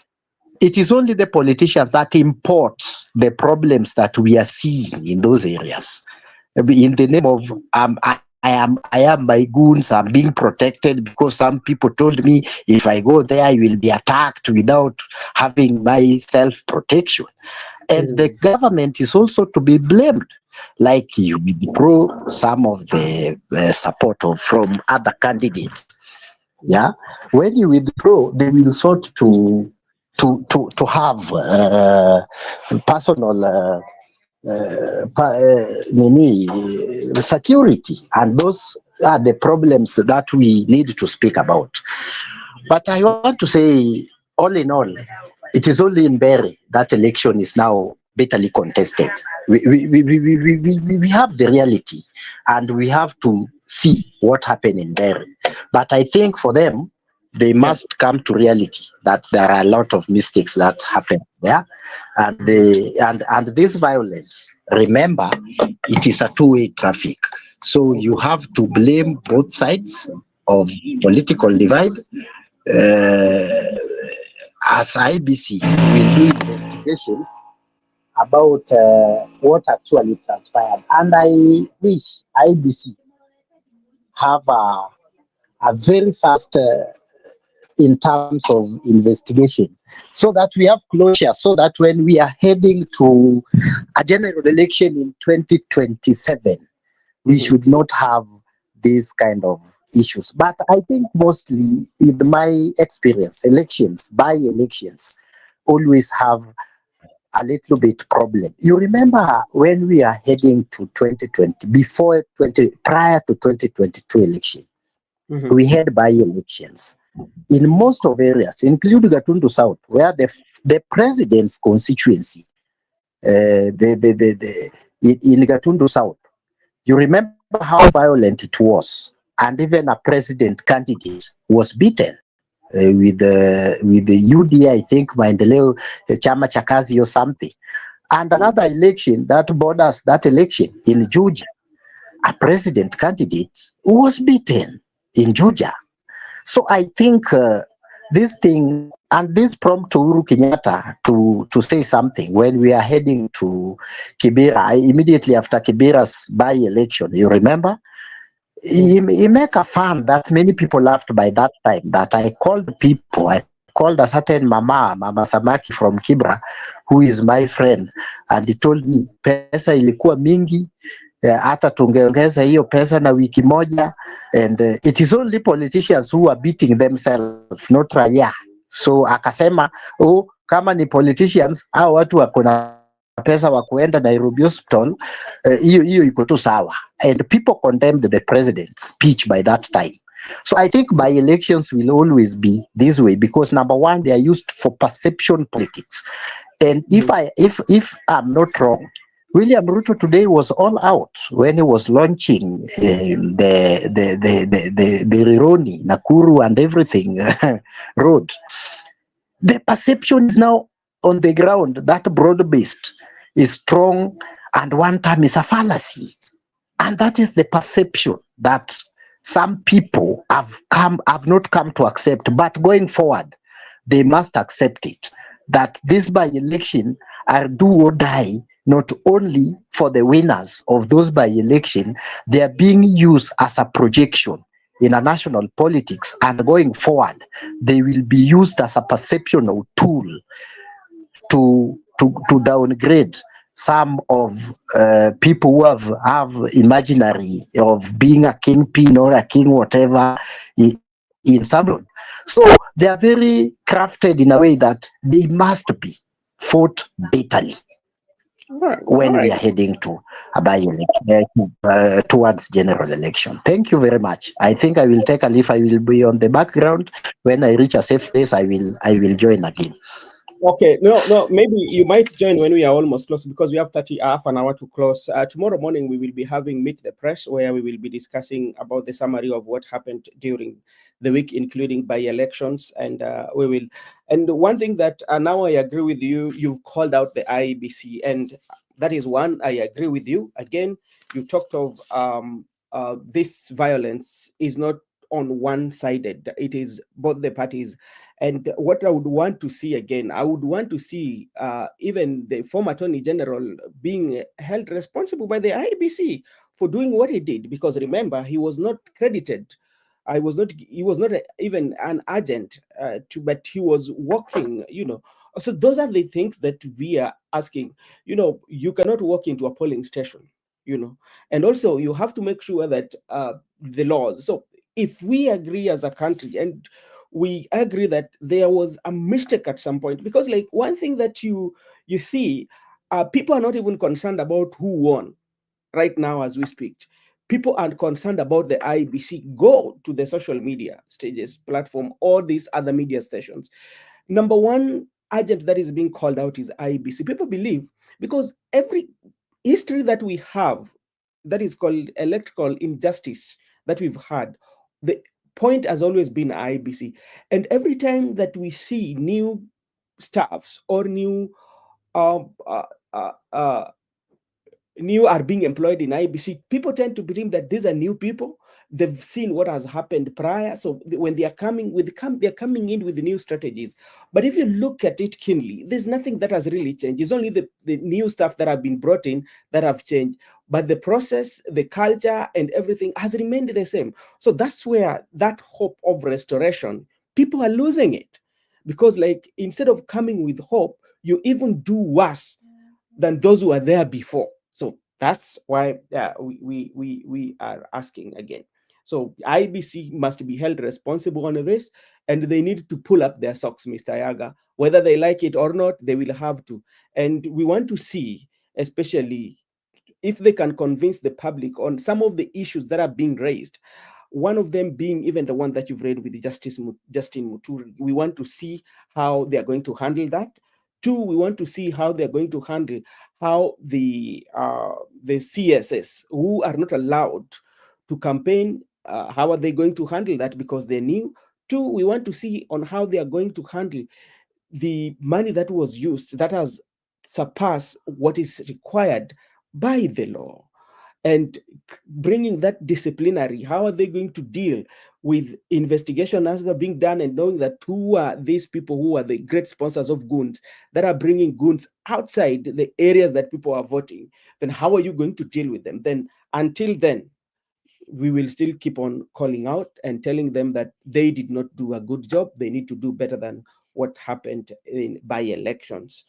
To the people who won, we still congratulate them, but we still talk about the process. We cannot the process, we cannot justify the result if the process was not due. So that is what is happening. And maybe because we have 30 minutes, Ayaga, if you can stay, it's almost like around 18. Maybe so we are going to be brief. Then I want to start with Joseph. Now, Joseph, now we have the results. And from the look of things, Yaga still on how president now, the broad-based government, when now in popularity, has gone up. Now, what is the way forward, especially for an opposition? Because by the look of the things, they've not performed well in this by-election. You're talking about United Opposition? Yeah, what is the way forward? Because from their performance, they did perform, but now they performed, but as they did not perform as well as the broad-based government. No, I cannot say they did not perform, because if they took seats from Nairobi and they took seats from Narok and places where could have been seen that they cannot be able to take seats, not forgetting that Ukambani they took seats, and in Kilifi and in Kisii they took seats. I can say what we need is to study on the elections, and even the places that we say they lost, we can look at the number of votes that they got and how much they lost with it. I think that one is a very difficult opener for us to talk about. Mm-hmm. But certainly 2027 will be a very different kind of matrix. And one thing I've just removed from my analysis is Gen Z. I've truly removed them from my analysis, because I don't see like they want to talk about the future of the country. I thought that they could have been involved more, particularly in this by-elections, to show what they were truly talking about in 2024 and 2025. But I've not truly seen what they are doing initially. I don't even understand that concept they were saying about good leadership. And do you know where they were? Where were they? Yeah. Because I never saw them. And one thing I'm really curious, asking myself, even taking off the votes. Joseph, let me cut you short. The Gen Z were there, but do you know their work? The Gen Z who are talking of good leadership, these are the same people who were contracted by both the opposition and the government, and they were pushing their narratives. That's how, because they were using in terms of money, so they could not vote, but they were used as influencers. So that's where they are. So they are content creators and influencers now. Yes, that's where they are. Them. So let them not talk about elections, because if they cannot be able to actually come out and vote, why are they talking about them when they're influencing and they're doing content? Content is not going to change the content is not going to change their future. I heard them talking about unemployment. So will unemployment be changed with you talking in the social spaces? It cannot help you. So they are still not even taking votes. What are they talking about? What are they trying to tell us? Right now, even I cannot believe any Gen Z will tell me that they want to change their country. If you yourself as a Gen Z, we had 24 by-elections. Those by-elections were in every corner of this country. Even Turkana, we had a by-election. Even in Northeastern, we had a by-election. The coast, we had a by-election. We go every corner of this country, there was by-elections. Did you see the turnout of these guys? So I truly ask myself, what kind of change do they want? Because also in the voter registration, I cannot see them.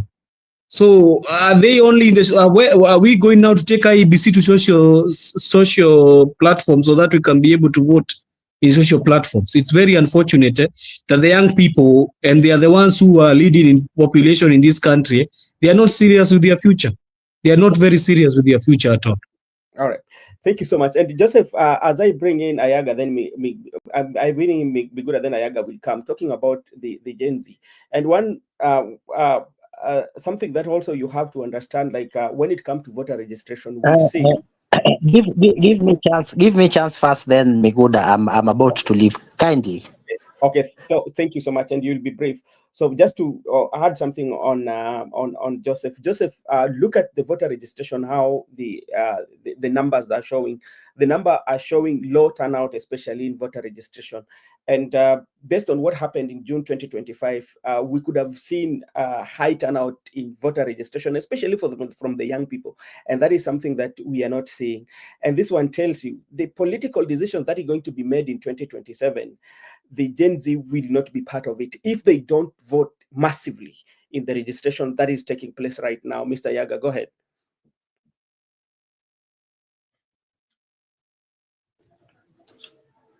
Okay. Thank you very much for this opportunity. So I will be brief. You know, I'm one of one individual that I've been telling people that sometimes let us see reality and talk reality. There was no Gen Z revolution. Majority of those people are Raila Odinga supporters, and that's when Raila Odinga distanced himself from that revolution, even if he was not part of that thing directly.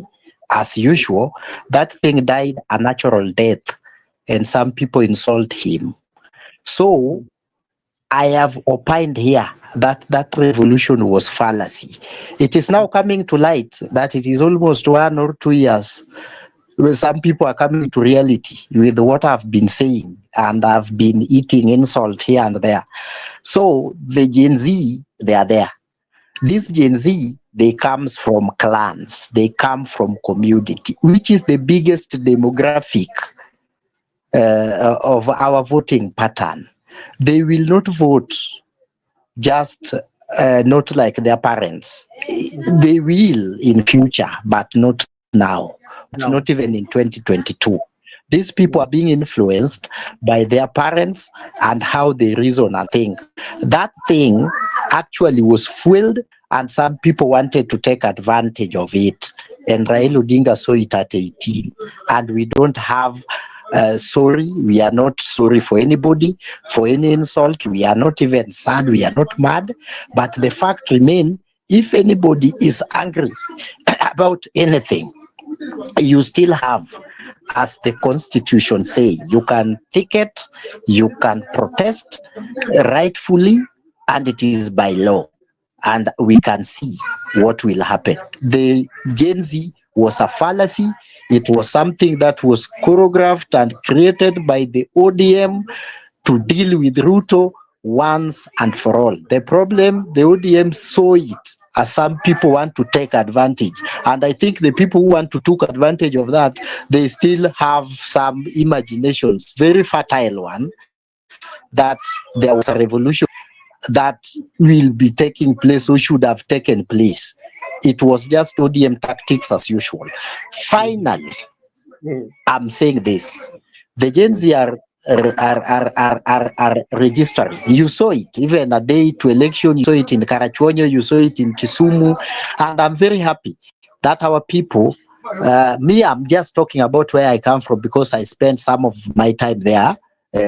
prior to these by-elections, and I saw it even in Nairobi. So the voting, the agency are voting, but what I'm telling the people who have fertile imagination, that those people will not vote like our biggest demography of voting pattern, which is tribal, which is clanism, which is community way.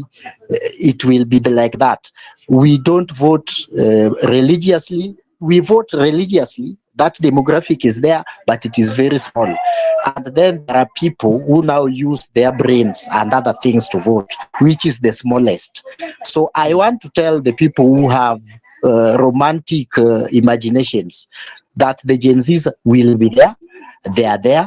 They are registering, but the voting pattern will remain the same. So they should not dispute, insult, and degrade these young people because of how they think they will do, but they are not doing it that way. They will do it the same way. And that is the procedure. And who have a doubt, go to yesterday's election. It is the young people who voted many. They are the people who could brace the violence and threats. And they went to polling station and they vote. If you look at the demographic, the people who voted are the people who are between age 18 to age 35. The elderly people, you can say they were threatened by the problems that were around polling stations. So they fear. So the young people, the millennials and the Gen Z, thank you very much, but we must accept that these people will just vote for sometimes like their parents. Thank you very much. Ayaga, before you leave, just Nairobian, umekuwa ukikula matusi. Just confirm to us that this our channel has always accepted your opinion. Yele umetuambia. Ayaga, uko Yes, yes, thank you. At least here to speak my mind, say what is on the ground, and what some people claim I'm some of sijui whatever, because whatever I'm telling them happen even if they disagree with them. I told you here, I predicted 2 months ago that the election in Mbeere, the UDA will win. He won. It is the same station that regardless with the belief from my community, I also give you the prediction about AU. Baba lost. So the people who are meeting me for the very first time can degrade my opinion, they can rule out my words, but at the end of the day, you may agree with me that my predictions and my source of information actually has been 80%, if not 100%. Thank you very much. Even in Magarini, I want the ODM people, so they had to take care. And if you could see the tension that was there, that guy Kenga was a very good man. The DCP, if they could have slept in class like the people in Mbeere who believed in fallacy and things that do not exist, the DCP could have won. But the people in Mbeere, they believe now we hate William Ruto, we don't do this, we are one term bravado in politics, chest thumping, using unkind word to your opponents. Wakazama nayo, na niliwaambia 2 months ago. They never take any chance as late as yesterday. So that is how it will be. The Gen Z voted, so nobody should claim the Gen Z never voted. Thank you very much. Okay. Thank you so much, Nairobi and Ayaga. You have so many names, and sometimes you hit us very hard. And I know tomorrow, if you find time, you can join us. We will be having our morning panelist, that is Joseph, will be there tomorrow as we look at what has transpired during the week, including the by-election. And we will look at who are the losers. Look at Boni Alwale. What is the next move for Boni Alwale? Those are what we are looking at. What is the next move for Magwanga, especially? I heard Awanga had already called for his resignation. And what is what are the big winners, especially Rigathi Gachagua winning seats outside Mount Kenya. That is a very big win for him. So those are some of the issues that we will be tackling tomorrow. And let me take this opportunity. Shaima Hussein, thank you so much for joining. There was no election, truth be said. It was two people, each other weighing their strength, who is stronger and smarter than the other. Thank you so much for your take. Joseph, maybe when you look at now, because like you are somebody who has always brought us up, especially the view, especially when it comes to Mount Kenya and what has really happened, and what is the place of Rigathi Gachagua right now in Mount Kenya? Thank you. I hear people are very happy. You know, it's very. If you go to the social handles, you know that people are not very happy in Mount Kenya. Not the side that they are talking about Kindiki. People are not very happy, and not only in certain quarters, even Embu itself, where the Mbeere. You know, there is a difference. I've seen even people today talking about Mbeere North and Mbeere South. I never even knew that Mbeere North and Mbeere South, they don't listen to each other. they vote even differently. So it is very. I don't think there is so much change that has happened.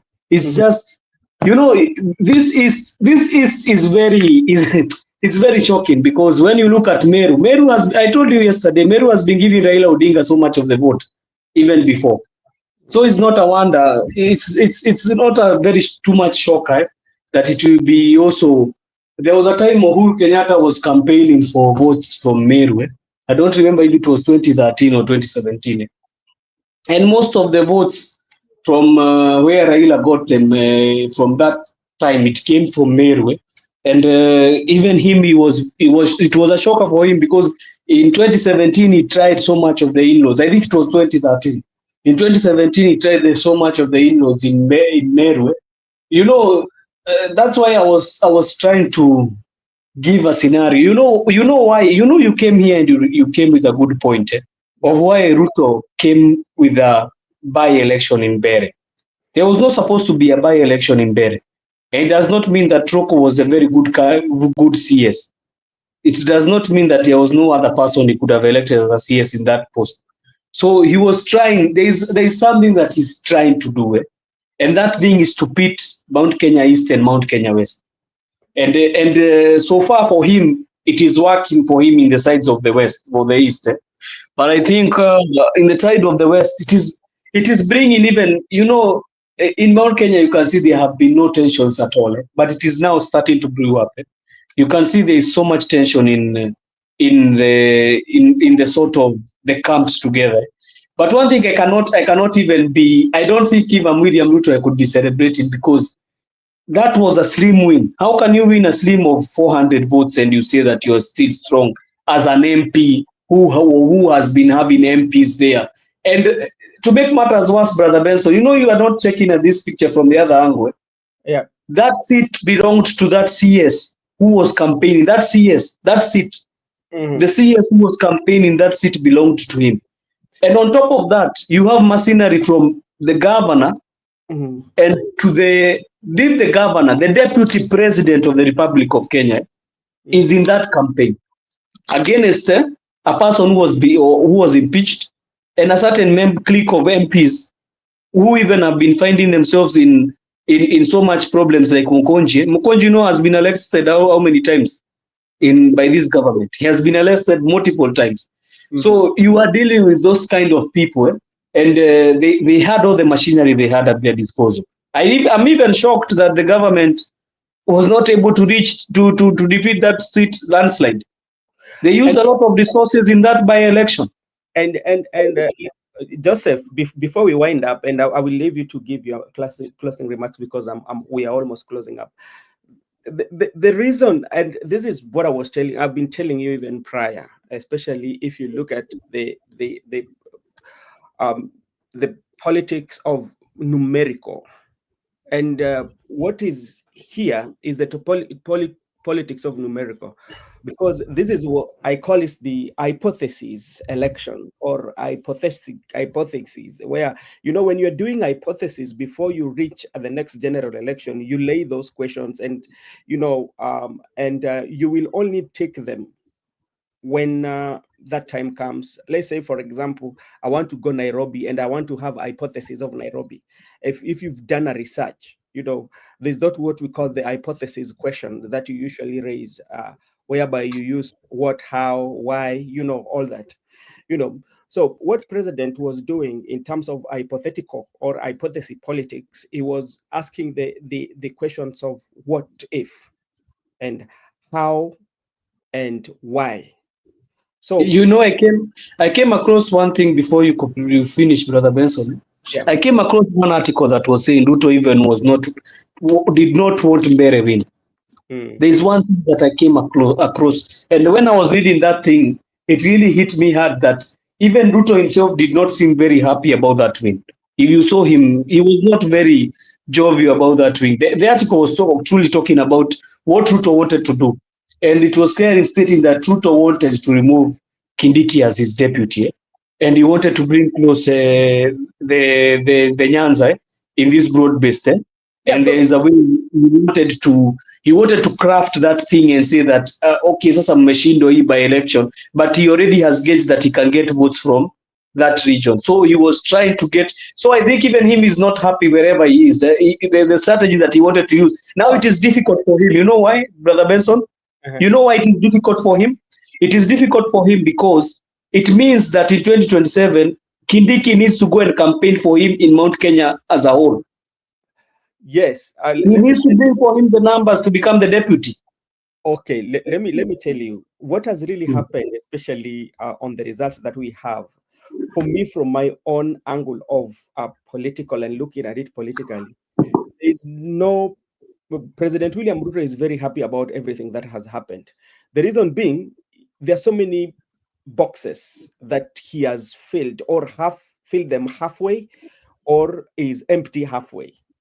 And the reason why I'm saying that, even the equation that you've brought as like people of Nyanza, of bringing up a deputy and making to Kindiki to work very hard. These were just, I mean, like, let's say the boxes that, or the buttons that you would point on and prick them and say that, okay, Mr. Kindiki, if you don't work well, I'm going to bring the Nyanza. So that one motivates Kindiki to work. And the Nyanza people is saying that we are looking at Kindiki. If he doesn't perform well, it's going to be it's going to be bringing us closer. So majority of the questions that President William Ruto had on his desk, especially concerning on how to balance off the numerical, especially going towards his 2027 re-election, majority of them has been answered, and you have seen his areas of weakness and his areas of strength. One of them being, he has seen that, okay, when I put in place good money and government resources, and bringing everybody who is working under me on board, and to make sure that they deliver, it works well for me. Remember, President William Ruto did not at any point step in these areas where UDA were campaigning. He stayed off, but his presence was felt. Look at what happened in Malaba. Farouk Kibet pitched tent in Malaba. Do you think like Farouk Kibet can pitch tent in Malaba without consent of President William Ruto? Because when you see Farouk Kibet in Malaba and everything that Farouk Kibet did in Malaba, that was President William Ruto over there, because Farouk Kibet did even well, more than even Musalia Mudavadi and Wetangula combined. You know, so it tells you how powerful President William Ruto was, so much engaged in this on the backstage. Yeah, to talk about everything, if he has ticked the boxes or not ticked the boxes, is here or there, Mr. Benson. Because you have ticked the boxes, but how have you ticked the boxes? You have ticked a box with half of the votes. In that by-election, you only got half of the votes, and the other candidate who was against you. Mind you, this was a candidate who came under a DP, and even he was not given the nominations for DCP. You know, he has ticked the boxes. I don't know how he has ticked the boxes, but if he's sticking the boxes of having votes from there, the only thing that he has done, I think, he has made Mount Kenya people from the West angrier than the way they were. And They that are is now more angrier now than the way they were. Where he had left them now, they had some small nini in it for Ruto, but now I think they are more angry. Because so if you go to this social platform, Brother Benson, I can tell you people are angry. Not even in leave Mbeere. You know, when you hear certain points being coming and people saying that there is a difference between Mbeere South and Mbeere North, what does that tell you? What does that tell you in the political space? It tells you people are even distancing themselves with Mbeere. If you look, just go to the social platform and check when these guys are commenting. You tell people even are distancing. There is even another thing I saw there. Somebody saying that there's a message which was written that brother nisaidie na 200 was told go and tell Wamodende. So it seems some people have even taken it emotionally. You know, the problem is, I told you here I came. I've never minced my word, Brother Benson. I told you that Mount Kenya people vote with emotions. Not the East. Mount Kenya people fast mainly from the West. They vote with emotions. And I'm telling you that the emotions that have been brought up under all this, the emotions and the tension is running high in the West. They're asking even, they wish they had a by-election in West. Oh, okay, you know, Joseph, what you have to understand, and I want you to almost, I'm passing my time. I want you to reason or look at it this way. We are coming. We have now 3 phases that we've seen, especially now to narrow our argument on President William Ruto. President William Ruto has 4 phases, especially in Mount Kenya. One of the phase that he came Mount Kenya is with Uhuru Muigai Kenyatta. You know, that was the phase as they ran as the president and the deputy president. He was loved. The second phase that he came through himself with the entourage of building the churches, and he was this person that was holy than thou, the Messiah that came to answer those things that Uhuru Muigai Kenyatta did not do for you. And you can remember, he allowed the accessibility for him easily that people of Mount Kenya would access the deputy president as compared to their president. And people concluded that Uhuru Kenyatta does not have the interest of Mount Kenya at heart. And what answered that question was the vote that they voted against the preferred candidate of Uhuru Muigai Kenyatta. That was the second phase. Yeah. So, and that was the second phase. Then after that second phase, he came now with Rigathi Gachagua.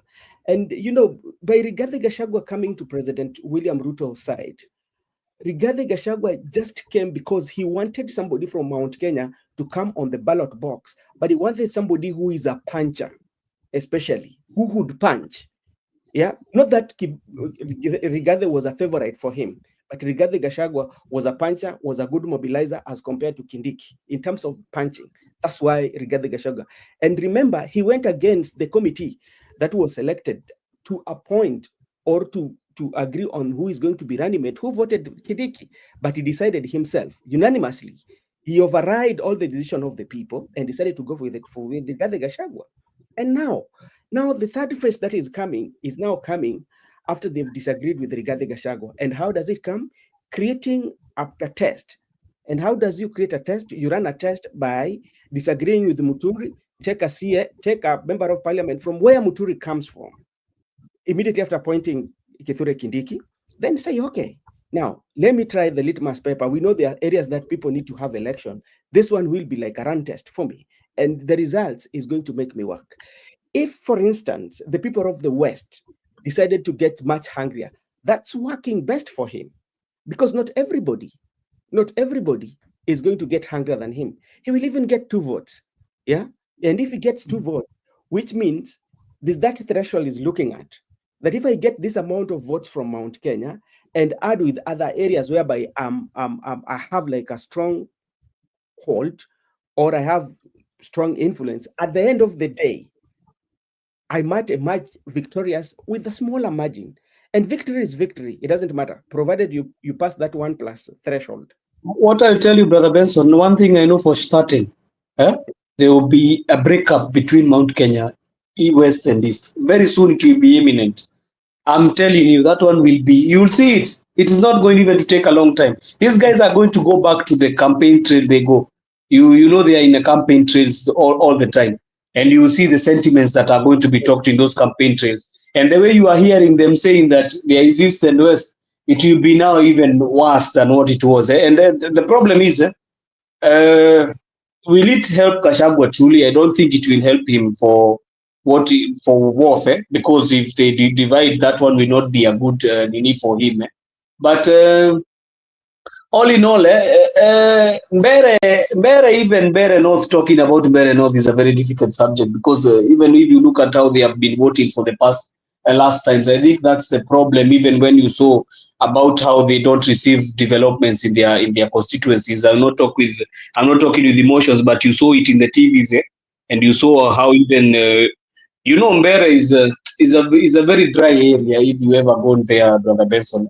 And I think it's also better for them if they are going to decide to go with the government, because they need projects.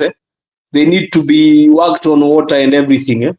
And it's not bad if they have decided they want to elect an MP who is supposed to be from the side of the government. So what I know is we'll see what will happen now, because after now there will be repercussions of that. But I'm telling you, one guy who has a repercussion all through in Mount Kenya is somebody called Moses Kuria. Yeah. He has been having all the repercussions all through. And I think that guy is going to be having a very hard time. That is one of the guys who have a very hard time, because they're saying he was brought as a third horse to take off votes. So that is what I know. All right, thank you so much, Mr. Joseph. And Ayaga, thank you so much for your time, and thank you so much, Shaima Hossein Goodia. Also, thank you so much. And today we are ending right now. Tomorrow morning we will be having Meet the Press Week. We will be here with Joseph Mzalendo, and Ayaga might also join. If you find time, Ayaga, we will be waiting for you tomorrow morning from around 7:30 or 8 p.m. Kenyan time. So kindly, please, if you find time, join us so that we can continue with the conversation.